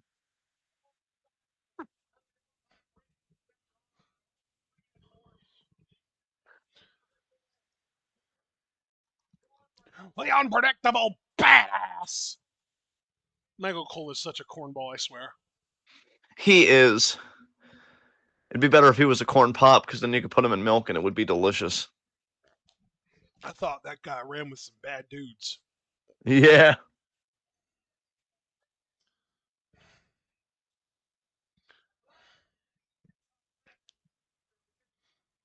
Man. This feels very one-sided in terms of girth and power. Yeah. Braun Breaker is about to ruin lives, and I just want to make it explicitly clear that I'm here for this. You're into it, yeah. I was gonna say. If the lives didn't want to be ruined, they shouldn't have gotten in the way. It's really that fucking simple. Damn. I mean, concise and true at the same time. Who could ask for more? Yeah, and it's very rare coming from me. I'm not known for my economy, so shoulder checks here. I don't know, bud. You're always paying dividends as far as I'm concerned. And, well, I appreciate that. And Braun Breaker, much like Foster's existence, asserting dominance. God, Foster, I know you don't do it because you're way too modest and sweet, but I'll do it. When I wake up tomorrow, I'm going to tell the planet that it's welcome for you existing. Because you're the gift to it, not the other way around. And now, wrist lock. Irish whip. Irish whip. Hey, Look Jay, at the speed remember? of Bronathan. Oh my God. Hey, Jay, remember when Braun beat you for the Intercontinental title? Oh yeah, Jay beat him and then he got his win back. Yeah. Yeah. And we're back. I'm sorry. I'm seeing Schwarzenegger in an action movie, and he's really old. So I'm like, is that Carrie Ann? He's gotta be in his 70s, right? Yeah. Oh, and that's Carrie Ann Moss. Oh my God. 77. I was watching clips from Memento last night. Now I'm seeing a trailer in a movie with Carrie Ann Moss in it. That's crazy. Why is Arnie older than all of my living grandparents? I don't know. That's just how time works. Holy fuck. Arnold Schwarzenegger is 77. Crazy, right? Foster, I know we were just getting along, and I love you, and I may or may not have a secret stash of fan fiction about us written somewhere in my house. Oh. But Kale Dixon is an insult to the vegetable that he was named after. Okay. Kale Dixon isn't going to do shit except have a 0.0 GPA at Chase U. That's all he's achieving. Wow. I just popped my shirt. Like as if it had a collar, even though it doesn't. Yeah, exactly. Nice.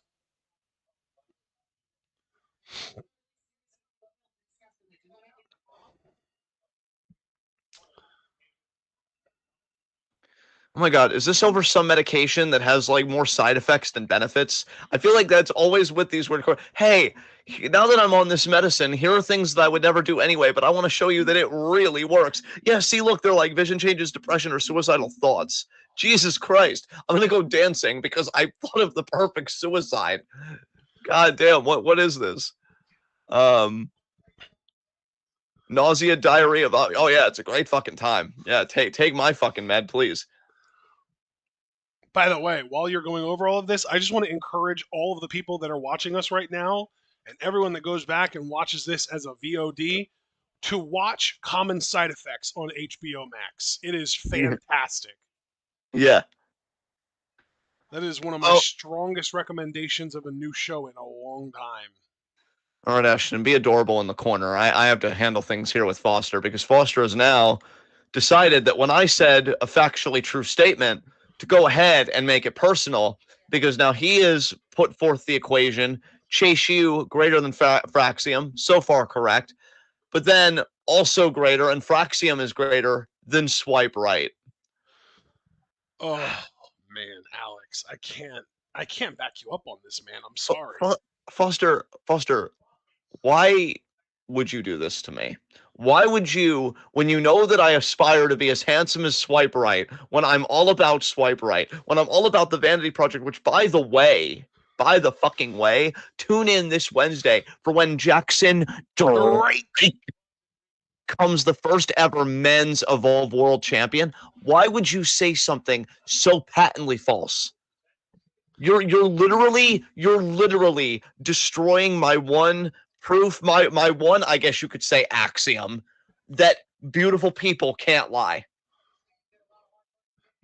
Wow, he doubled down. He said, John, you're better than swipe right. Not much of a bar, but still. Foster, I can't believe I'm saying this to you of all people when you're not super blue. How dare you? Okay? How dare you? This is unacceptable. It's unbecoming. Dare I say it's uncouth. But for right now, we've got Sami Zayn being picked apart by Team Girth.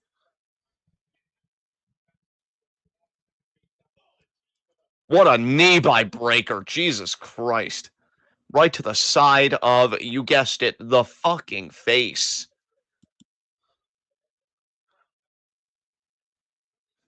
Oh, man. Oh, wait, Superior Paul, you're also against swipe right? Damn, Alex.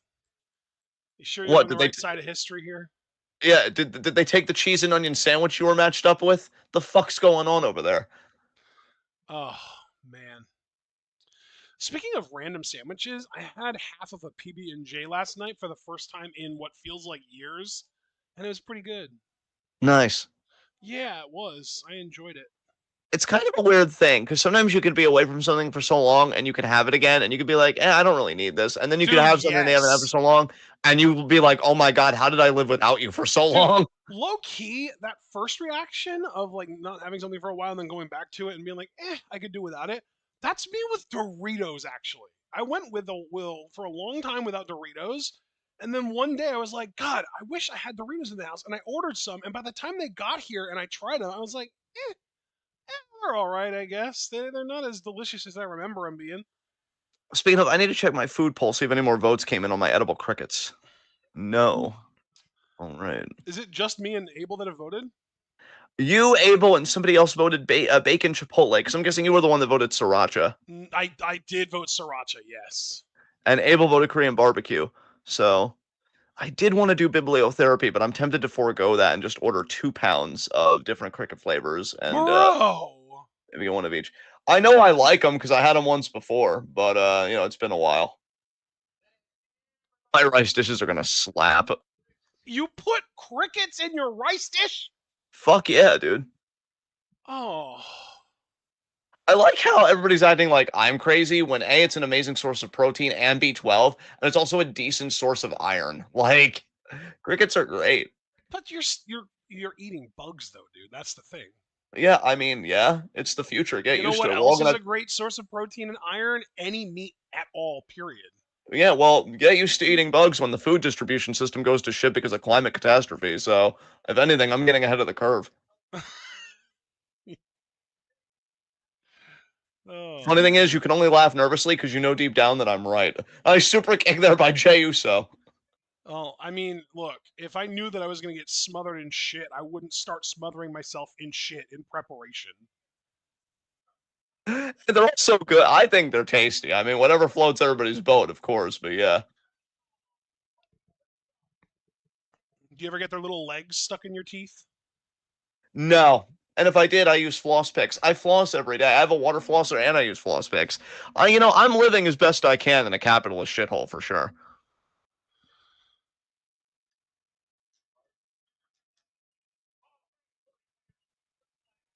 My mom is so grossed out by the fact that you eat crickets that she had to take her headphones off and stop listening to the conversation. Man, you people need to get on my level. I am so the fucking future.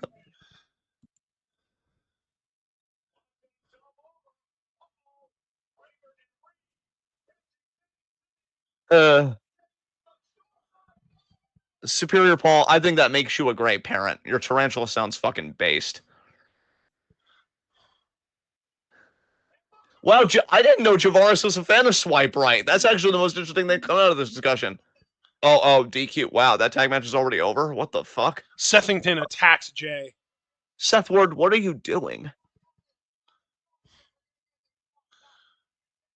God, he looks like such a fucking Chad with that gold chain around his neck. Yeah, he's doing the midlife crisis right. It's funny because he's almost 40.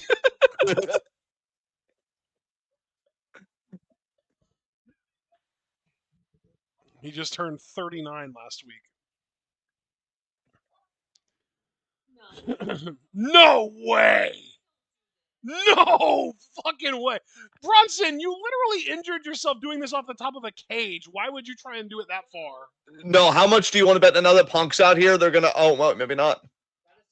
I was gonna say maybe Bronson was gonna hit the tsunami on Punk, and then Punk wasn't gonna be 100% for his triple threat match. And then win it anyway? No. It sounds like WWE booking to me. Someone gets injured before the match, and then they just win it anyway because they're the top babyface and they're Superman. That bullshit. Come on, Bronson. Oh no, Bronson's on that other side. I guess Punk's just gonna get away with it.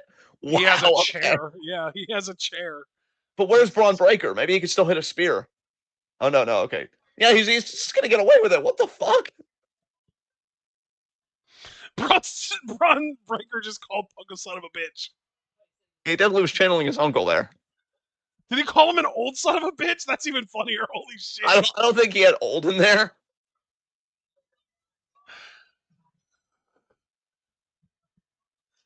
We've got him right where we want him. Really? Seth Word, I don't know about that. I think you're having a lot of wrong opinions in You know what, though? fashion. To be fair, he said something similar right before Bronson Reed debuted, and he helped them win. Nice. Punk playing the chair like a guitar. Shout out to fucking La Parka back in the day. Yeah. Yeah. Oh yeah, Raquel's got her match with Kairi. That's probably up next. The chairman of WCW. Liv.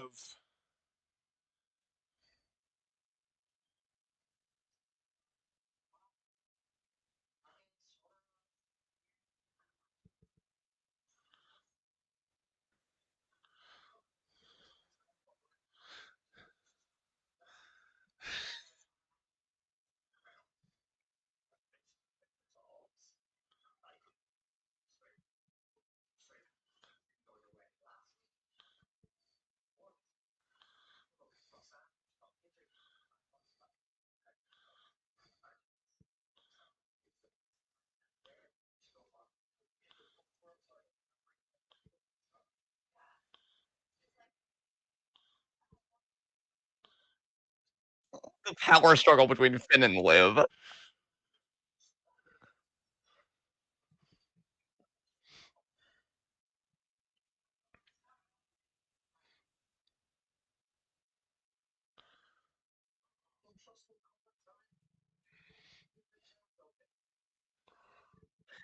She also wasn't talking about Roxanne, man.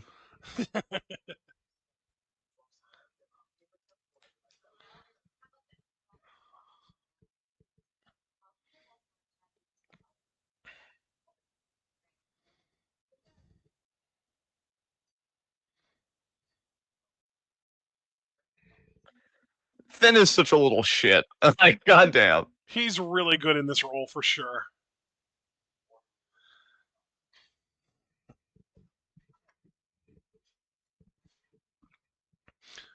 Doesn't Phineas want that IC title? He does. And I'm sure people want Finn to have that IC title over Dom. I could go either way. Kairi! Kairi! We love Kairi Sane in this household, universally. Yes, we do.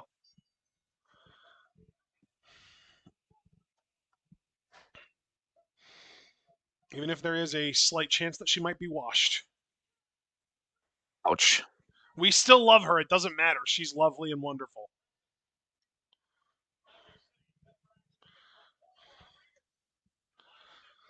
I'm definitely rooting for Kairi to win this match. Definitely. Because Asuka's got to be returning imminently, because if Kairi wins here, I'm convinced she's coming back, helping Kairi potentially win those tag titles.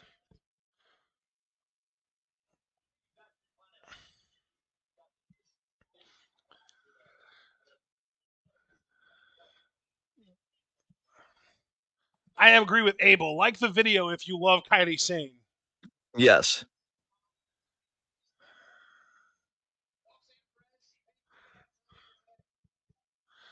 I miss Asuka more than anyone, I think, right now. Yes. And having her come back to reunite with Kairi to form Kabuki Warriors would actually be perfect, given that Kylie is kind of in a feud with both Liv and Raquel right now. Yes, Can we do that, please? Por that does favor. sound nice. Onegaishimasu.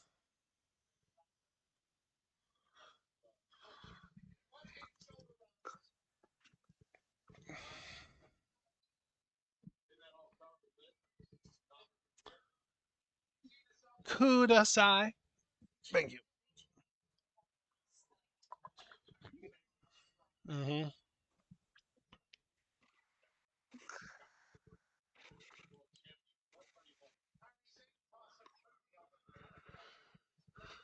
And now here comes Raquel.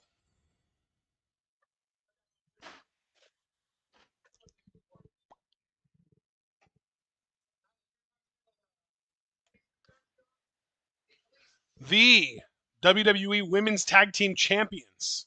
How fitting would it be for Asuka to return to help Kairi from getting beat down from the Tag Team Champions? Yes, I want it, man. I'm rooting for Asuka to return sooner than later. I mean, I guess absolutely. it would help if I knew what her actual status was, but I feel like didn't news come out that she got surgery to fix a torn ACL last June, and we're already in this June, which means it's been over a year, or almost a year, and ACLs are Yes. usually a 6 to 9 month injury. Where is she? Yeah, that is all great questions, man. All great questions.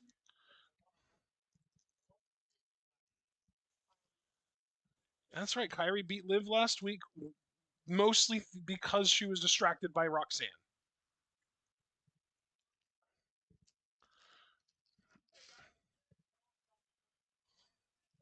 Non-stop excitement in Atlanta. What's in Atlanta? Is Money in the Bank in Atlanta? I think so. Or no, Goldberg's returning on the. Evolution. Oh, okay. Yeah, Saturday night's main event and Evolution, July Gosh, 12th and 13th, Atlanta, Georgia. that's over a month away. Let's stay focused, WWE. What are you doing? I will say it does feel a little bit like Evolution is being set up to fail so that they can, in their own minds, justify not doing another one. Yeah. So we have to just support it extra hard. Thanks, TKO. You're making all the right decisions. It's running in the same city on the same day as a fucking Beyonce concert. Yeah. Good luck with that. That's why I said we have to support it extra hard.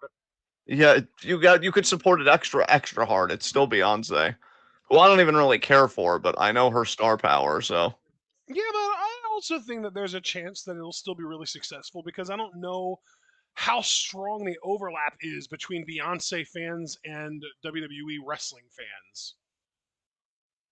that was kind of a stunner there by Kairi. Nice. Wheelbarrow style. Yes. Are you getting cold? Cold.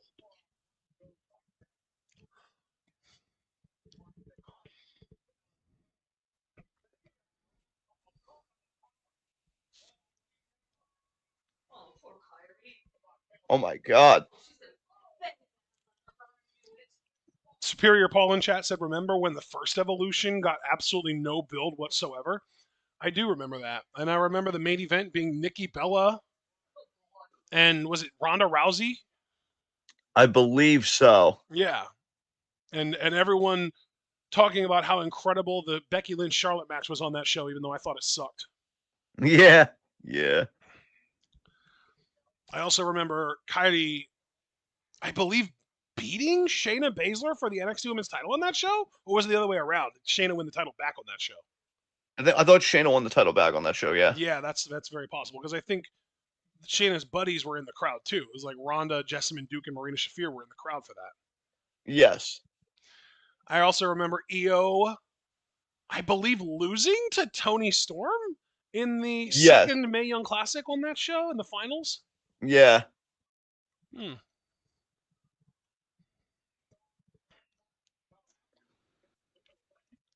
I don't know how Tony Storm keeps getting these companies to give her these monster pushes when she is mediocre.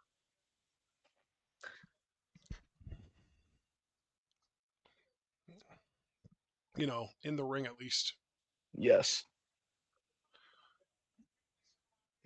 Hey, looking for the roll up. Oh my God. Raquel just lifted Kyrie up like double hand choke style by the throat. I think We Want Truth is happening. Chance again. Another women's match, and we're getting chance again. Sexism is strong in Oklahoma. Oklahoma is the most conservative state in the country. For a while, Hell no. I thought it was Mississippi, but Oklahoma is the only state in the entire country that voted universally across the board for Trump in every county. God damn.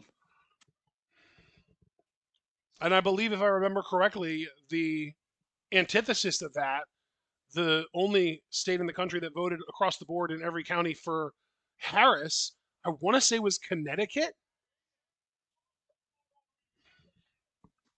It was either Connecticut or Vermont, but I think it was Connecticut because I think Vermont actually does have a Republican governor similar to New Hampshire. Yes.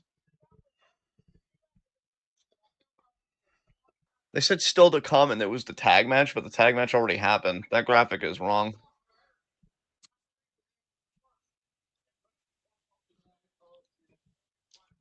Actually, still to come, though. Triple threat Money in the Bank qualifying match for the men's match. Yes. Allen, Punk, El Grande Americano. Who's going to win? Yes.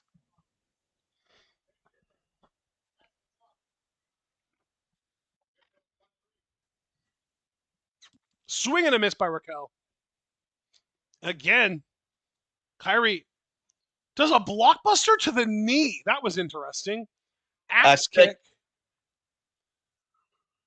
Have you ever seen a blockbuster to the knee before? No. I don't think I have either. That was really unique offense. That's something Mina Shirakawa should look to adopt with her extremely leg and knee based offense. Yes.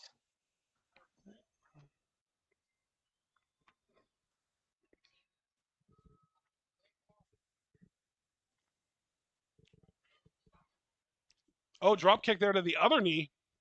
And there's the blockbuster. The actual like standing blockbuster. Not just one to the knee this time. Oh, Kyrie, robot walk here. Setting up for the sliding D.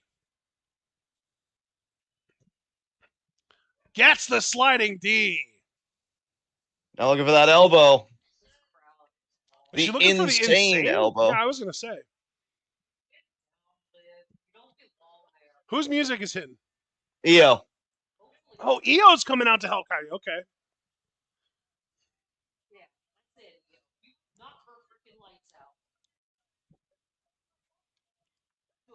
So are we going to get almost like a quasi damage control reunion with EO, Kyrie, and Asuka versus Raquel, Liv, and Roxanne? Possibly. Oh my God, that boot to Raquel. That's going to knock her out for the elbow. Kyrie's about to win this. She booted Raquel the side of her head into that ring post. She got it. There we go. 1, 2, 3. Yep, that's 3. That's awesome. That was kind of an awkward moment. That was adorable. Io wanted the high 10. Kyrie wanted the hug. Oh my God, that's so cute.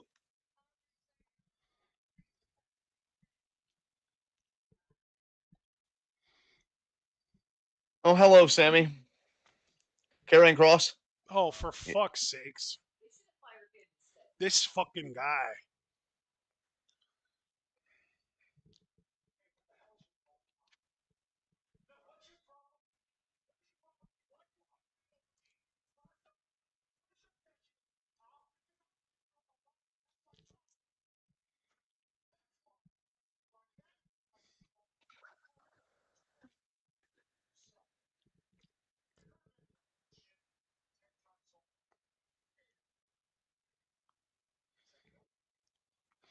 Yeah, Cross is talking Sammy into turning heel, it seems.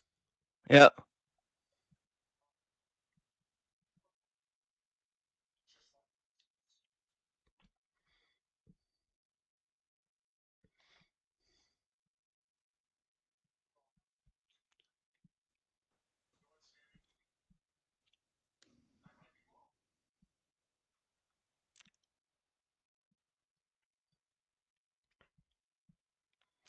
Ooh. I wish that they would just stop fucking stalling with Cross and actually give him a program with something to do. Triple threat still to come tonight. I don't know what else is on the show besides this triple threat. So How many matches has Karrion Cross wrestled in the last like fucking year? the last year, Over or under a dozen. I'm gonna say under. I know he was in the armbar, but that's the last like match I remember him being in. Okay. So it's 21. Oh, okay. He's wrestled 21 matches in the last year. But in 2025 alone, meaning just for the first 5 months of this year, he's only wrestled uh, five matches in WWE. He's also wrestled one match for FSW, and he also wrestled a match on a GCW show on Bloodsport 13. I see. You know, thank God our chat is so fucking handsome and wonderful. I don't know if I'd be able to deal with all the mediocrity that we just witnessed there. You know what? Maybe I should focus less on just general matches and more on specifically televised matches, because I would be willing to bet that is under a dozen. So he had his program with the New Day last summer. You know, he was wrestling Kofi and X, and there was the match where it was him, Kofi, and X versus Odyssey Jones. That happened one time, and there was a whole thing with him going against X and the Alpha Academy one time, and he was also in a contendership tournament first round triple threat between himself, Jey Uso, and Kofi, and that was what led to Jey winning the IC title. Okay. But in terms of strictly televised matches, he wrestled 6 televised matches last summer. And since then, he has only wrestled 3 televised matches. Since, I'm going to say August of last year, he has wrestled 3 televised matches. The one was the Final Testament and the Miz versus the Wyatt Six. That was the Wyatt Six's big in-ring debut that was so cool in December. He's wrestled AJ Styles back in April, so like not even a month and a half ago, maybe a little over that.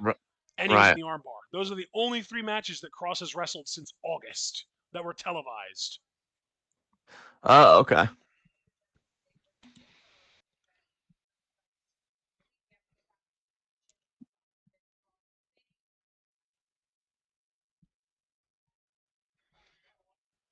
Man, Roxanne has the most spiteful eyes, I swear.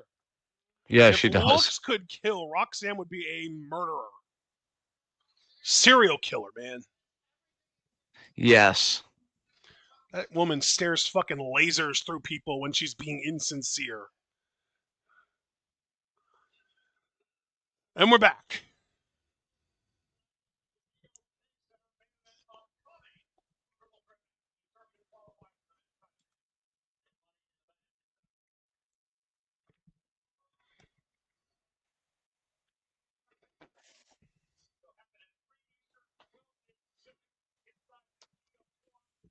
Are they going to start the triple threat already?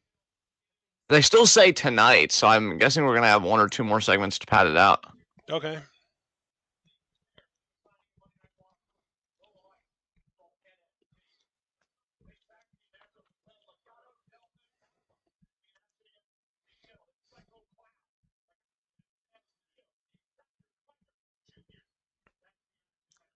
God, I wish LDF got a better set of opponents for that show. This 4-way is going to be insane, though. Laredo Yes. Kid, Phoenix, Javon, and Ethan. Ethan is clearly the weak link, but like when there are 3 other great dudes in there, I can't imagine he's going to drag that match down by too much. I wonder who then's gonna pin in that match to retain, because I do expect a retention. Laredo. I thought so.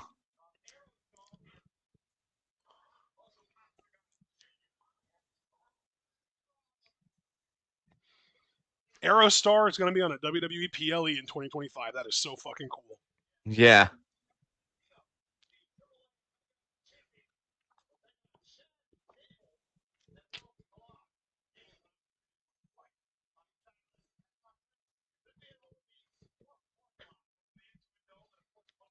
No, Javaris, it's not Dr. Wagner the Silver Fox. It's El Hijo del Dr. Wagner Jr. It's his son.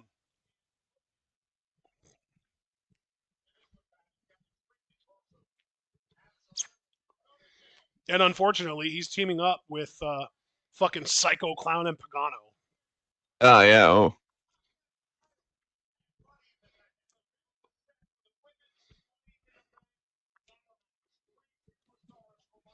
I love these graphics, by the way. Yes. These are fantastic graphics.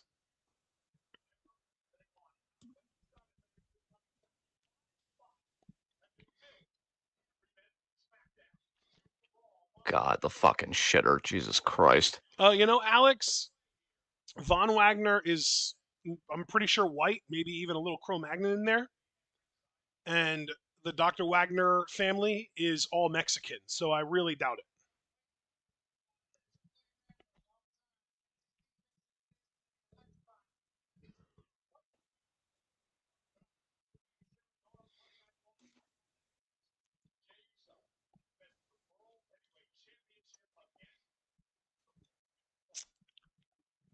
Oh, we're gonna do promotional stuff for Jay versus Gunther. Okay, Yeah, that that's actually Raw. next week. Yeah, it's after Money in the Bank. That's right. I kind of think Gunther's winning the title there because I think he's going to defend it against Goldberg in Saudi Arabia, which is a show that happens, I believe, at the end of June. Further proof that Goldberg ruins everything.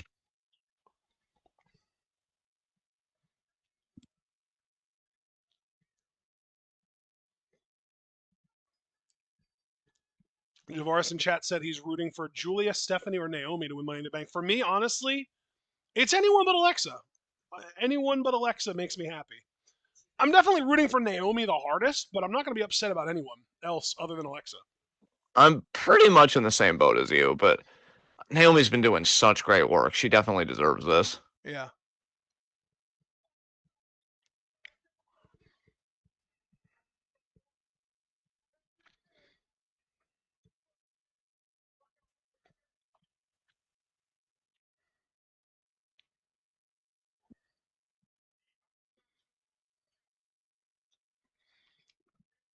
Paul said as long as they're an NXT graduate, I'm fine for any of them to win, which is Naomi. I don't think Naomi is an NXT graduate. She went straight from FCW to WWE. So do you not want Naomi to win? He's probably just thinking because Naomi was on NXT season 3. Oh, are we counting that as graduating? I mean, I don't know, man. I'm just saying that's probably what Paul's thinking. Her pro was Kelly Kelly, right? I don't even remember.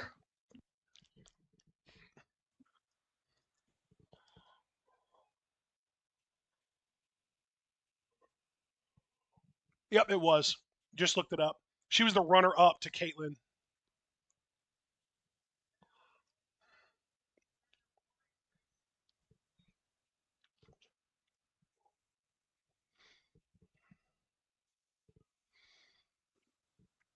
Yeah, honestly, Paul, I think after Alexa, Rhea is also my next least favorite to win on a personal preference level. Yeah.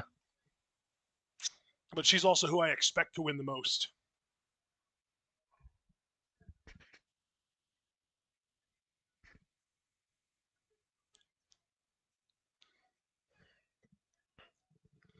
We're really getting the whole ass video package for this match a week before it happens. It's really making me wonder, A, if you're right, and B, if you are right, is there going to be like a story beat at Money in the Bank, like something happens to Jay in that tag match that calls into question his health for the title match on Monday? So, like, they protect him when Gunther beats him type thing.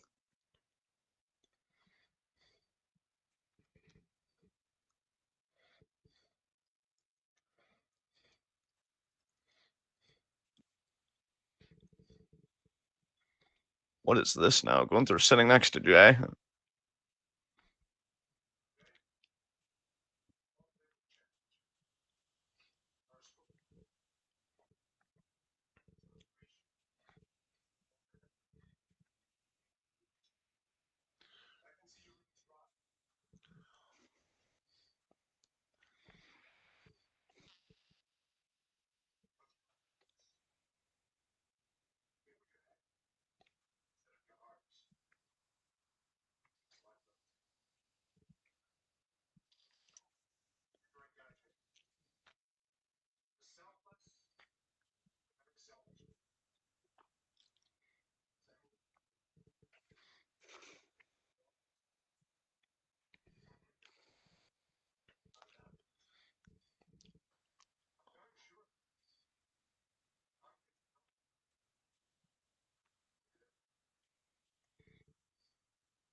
Man, Gunther trying to get into Jay's psyche deep right now.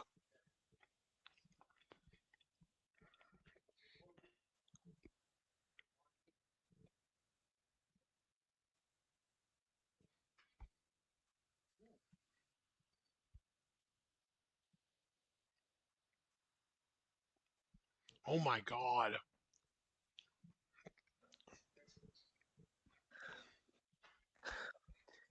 Hey, to Jay's credit into the E thing, he said tap, not He eat. did change it up at least.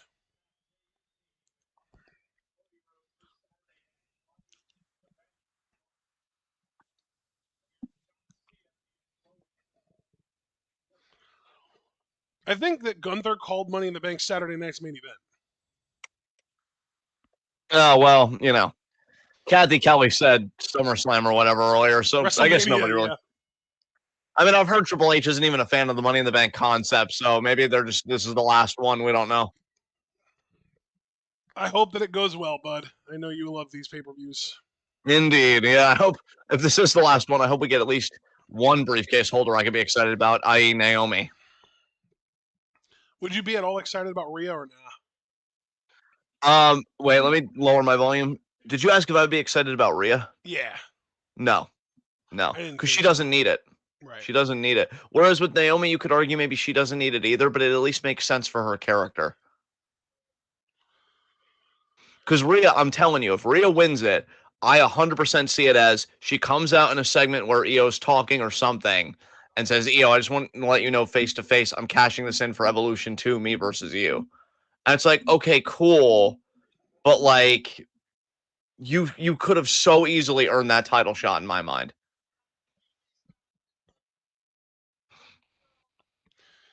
Honestly, you could probably just ask for it. Like, yeah, dude. Yeah. Like, and again, I'm not trying to be a wet blanket about it. I just see it as like Rhea is so far above most of the division. Like, why are you here? yeah. To be fair, though, even then, the match that she won was the awkward match with Zoe Stark fucking her knee up. Yeah. We aren't 100% sure that Rhea was always the plan, but we are pretty sure that she was. Yeah. Abel said, I hope it's Julia. I love Julia. Yes, Abel.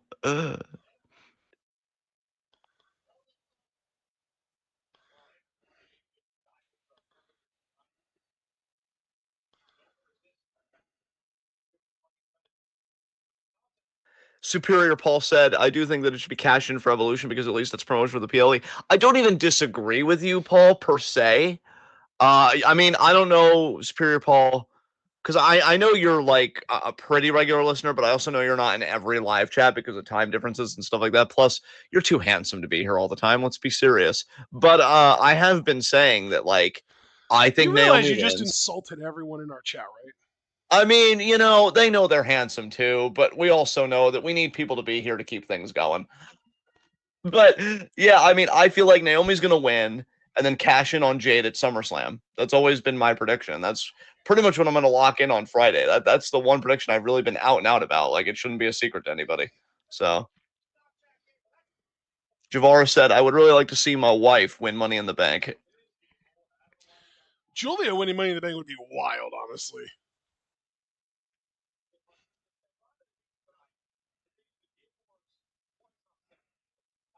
See, Foster, I'm right there with you. If Naomi loses, well, I won't riot, but I will wag my fist. Given that that's the best that we can do, Foster, I'm literally right there with you. Like, I'll be very disappointed because, like, look, I love Roxanne, but I wouldn't mind if they built her up on Raw. Again, Rhea doesn't need it. Julia, again, they could build her up. I'm actually amazed she's on the main roster already, personally. Alexa, fucker. Wow. Yeah, Jesus do not give a shit. Do not give a fucking shit. Stephanie again doesn't need it right now. They could build her up. Yeah, like I just feel like Naomi's the best choice this year. And we are back.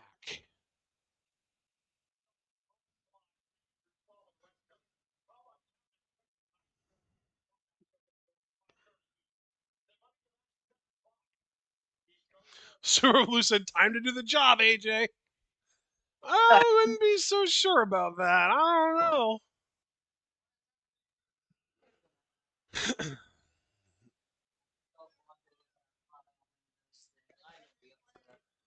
that this match is very much up in the air. I definitely could see Phil winning it.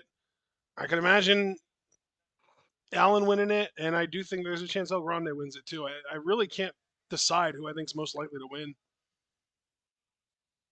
Do you have an opinion on that, John? I think El Grande Americano is going to sneak it out.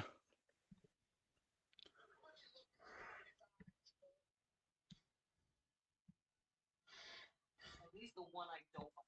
Because I think Punk is going to get embroiled with Seth and company. I think AJ's too much of a babyface to not try and get involved. And then El Grande is going to pick the bones and pin AJ. Or maybe even because AJ hasn't let the Dom stuff go, maybe Dom of his own accord fucks with AJ and Americano just picks the scraps. So yeah, I'm picking Americano to win this actually. I think Seth negates Punk, Dom negates AJ. Yeah, Abel corrected me actually. I was under the impression that AJ had just turned 47 today. He's 48 today. He's a year older than I realized. My dude really is going on 50. Yeah. A lot of old in this match for sure. CM Punk is also in his 40s, 46. He's younger than Allen. That's just kind of crazy. Although I guess it makes sense given that Allen was in WCW in 1999, and I think Phil debuted in like the early 2000s. Do you know how old Gable is, bro? 38. 39. I was close. Same age as Sethington. Nice. That's crazy.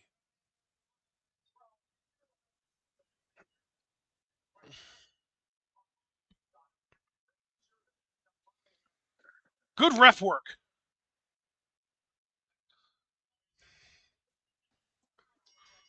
There's the belt. Is Americano gonna just roll out of the ring? No, he's gonna get double teamed. We do have two baby faces in this match, which does, I do agree, kind of shift the odds in favor of the one heel. Remember, Felonius, you have a lot of pressure on you to win this match. That would suck. The bump that Chad just took, I mean, not necessarily Phil winning the match. Yeah.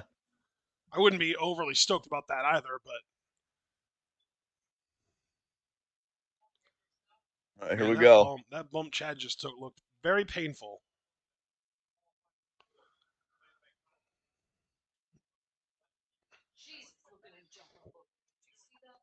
AJ with the drop kick. He is back, baby. Still with a beautiful looking drop kick at 48 years old. Ducks the lariat from Americano. Oh, loses control of the O'Connor roll, though. And there's El Grande with the flying headbutt. Phil. Ah, the monkey flip! I just mentioned recently that the monkey flip hasn't been used enough lately. Bulldog, no. Chaddykins with the monkey flip. That's great. There's the Look at Rana. Americana. Shining Oh, Wizard Shining by Wizard. Phil. That's funny. You let your guard down on Americano. This is on you, pal. Oh, Alan. Oh my God, Alan.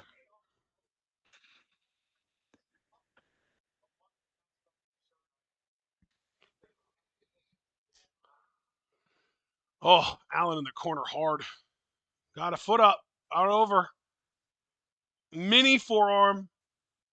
Oh, Chad's going to stop him. You mean Americano's going to stop him? Same And thing. now, midsection there, straddle on the top rope. But that hasn't been proven yet. It's and now, okay. I'm willing to say things before they're proven.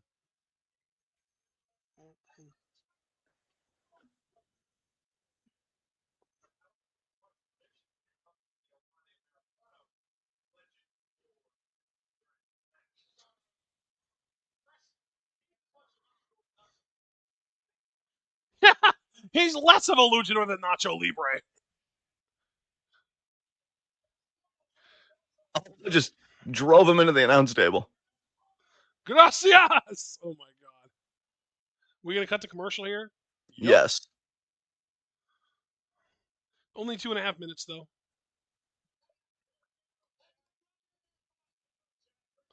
Cole's like, that's a great move, Chad. Good job, Chad. And McAfee's like, that's El Grande Americano. That's funny.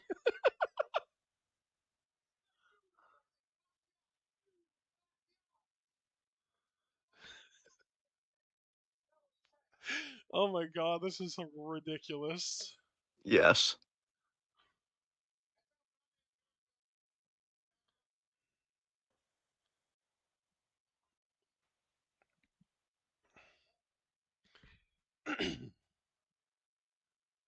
Oh wow, Phildred did some like chops and forearms and stuff to Americano, then rolled him into the ring, and he recovered quickly enough that by the time Phil got into the ring, he was getting stomped by Americano. Wow.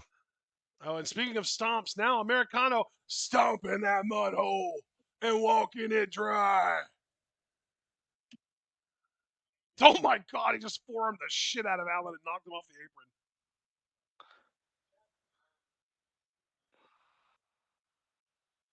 Oh, he's going to do a dragon screw to Phil. There it is. Oh, that Gotta looked remember, brutal. folks, this is for the last spot in the men's. Once this match happens, both fields are set, and we're all set to go for Saturday. Americano working over Phil's left knee.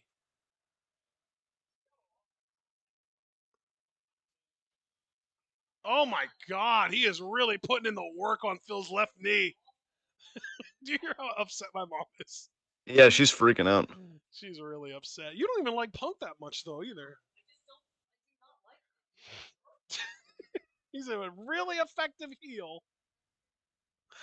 Good job, Chad. Way to go. Yeah, Americano, great job. Yeah.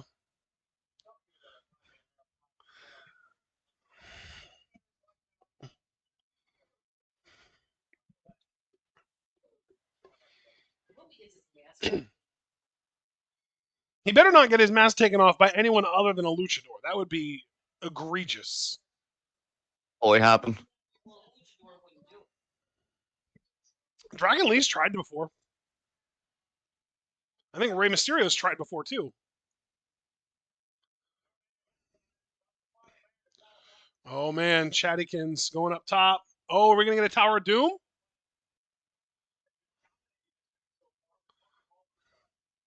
This feels Tower of Doomy. Yeah, I mean, we got one in the women's triple threat earlier. Oh, wow. No Tower of Doom. Just a nice top rope back suplex there by AJ to Americano. Phil going up top. The hell's he going to do? Elbow drop?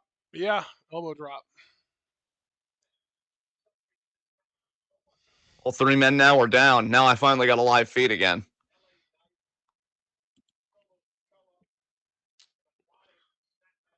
I like how it says in the headlines that Roxanne Perez helped the Judgment Day to beat the War Raiders. It doesn't just say Judgment Day beat War Raiders. Kyrie beat Raquel. They're doing a rundown of the results of the matches for tonight. Sure, I just have to say to your comment in chat, that is really cool that Robert Stone did that. What did Good Robert on Stone him. do? He paid for dinner for the NXT locker room. Oh, why? Yeah, I don't know what the occasion was, but yeah, the NXT locker room went out for dinner, and Robert Stone paid for everyone. Well, that's very sweet. Yeah, definitely. I mean, I can only imagine what that bill was. So That's taking care of your people. absolutely.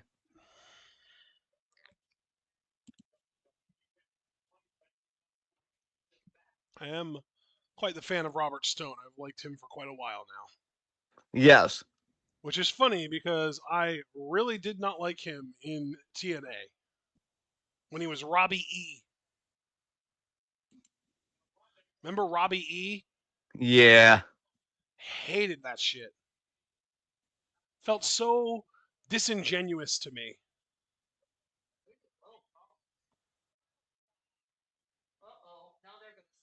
Double DDTs there by Allen, inverted on Americano, standard on Punk.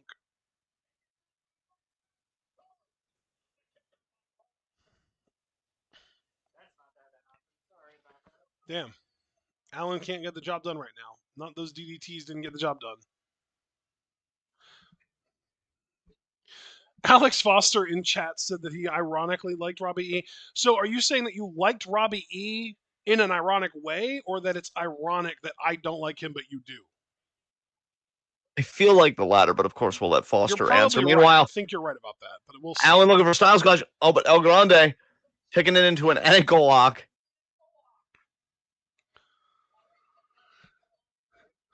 I think because in my mind, if you meant to say it like you liked him in an ironic way, ironically would have been at the end of that sentence. I liked Robbie E. ironically, but I Right. don't know. Oh, gee, no. No, he did say in an ironic way. Like he made him laugh, but he knew the gimmick was bad. Okay, so it wasn't an ironic way. That's okay. Ankle locking out a Punk. Yeah, it's interesting because yeah, Gable had been working. Oh shit, Styles Clash! And he Holy got it. shit, that was quick. Is Phil gonna break it up? Yeah, he is. Nicely done, Phil. We have to keep Americano alive in this match so he can win, and I can be right.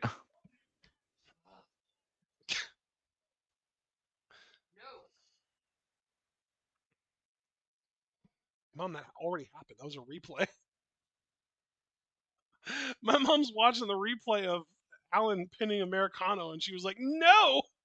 Like she was worried he wasn't going to kick out on the replay. Yeah. Oh no! Actually, you know what? She just corrected me. She wasn't saying no to the match. She was saying no to you wanting Americano to win and trying to be right about it.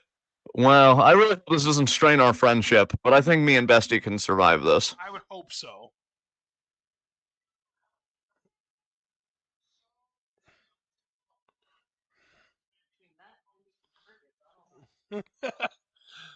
She said between that and you eating crickets, she doesn't know. Wow. Put it on the record that she said it, not me. Yeah. Oh, here we go. Is Phil thinking about a Frankenstein or a Poison Rana? I guess it doesn't matter. Wait, No, I think he was thinking about a back superplex, bro. Allen just tried to do a Styles Clash on Phil, but Phil kicked his way out of it. Now Phil's going to go for a GTS on Allen, but Allen escaped. Well, misses the lariat. This is where Americano's going to come in with a flying headbutt and hit both of them. Or a moonsault. Okay, that works too. Pin on AJ. 1, 2, kick out. He's going to go pin Punk. He's going to hit another moonsault on Punk. That's smart. He missed. Ah, shit. Oh, here we go. CM Punk with a GTS. Ah, shit. He got it. He didn't go for the pin, though. He's exhausted. Seth's going to pull him out. Yep. There we go. It's Bronathan pulling him out. Punched him right in the face.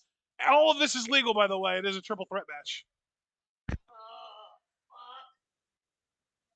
Now look at Allen. He's sliding on the apron. Probably going to try and get a knee on Bronson Reed or Breaker or whatever. Oh, here are Jay and Jay. Sammy. No, Allen's focusing on the task at hand. Oh, shit. Braun hit AJ from behind. You're right, bro. They're setting it up for Americano to win. He's going to get an ankle lock on AJ or something. Oh, AJ's going to do a forearm here to the outside. Oh, not even a forearm, just a splash. He took out everyone, though. Everyone except for Phil, which is his actual competition here. What the hell, Allen? Allen, what are you doing? I'm still expecting maybe Judgment Day to also get involved to fuck Allen over, too. Where are you, Dom? Holy shit, Chance. Oh, Allen thinking phenomenal forearm here on Americano. Yeah, look at that camera angle. Oh, no, never mind. Oh, there's the headbutt. Oh, That's it. Yeah. Wow. I was wrong about how it happened, but Americano did qualify.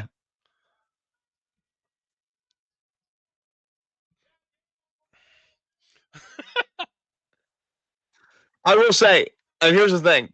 I understand if people don't like the Americano gimmick, but if you respect Chad Gable, the performer, you got to be happy for him for all the work he's getting because, as Cole just mentioned, he's pulling double duty. He's working Worlds Collide and Money in the Bank the same day.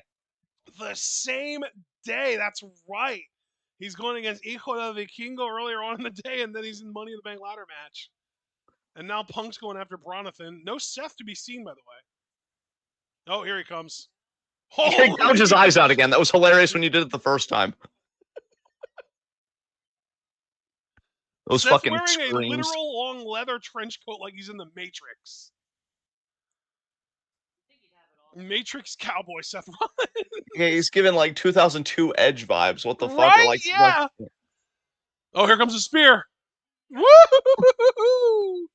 happy wheezing, fuckface. Oh, here's Sammy though. Here's Sammy to go after No. Bronson. Sammy, it's not going to matter. Bronson Reed now taking him away. Now, where's Jey Uso to prove Gunther right? Jay was already out there. Jay was That's out true. there with Sammy to help. Oh, here we go. Curb stomp on Sammy. Oh, man, that sucks for you, Sammy. Curb stomp here to Punk. Jey Uso with a super kick there to Bronson. Super kick to Braun. Sammy. Oh, no, he's gouging Jay's He's face. going for Jay's eyes. Spear.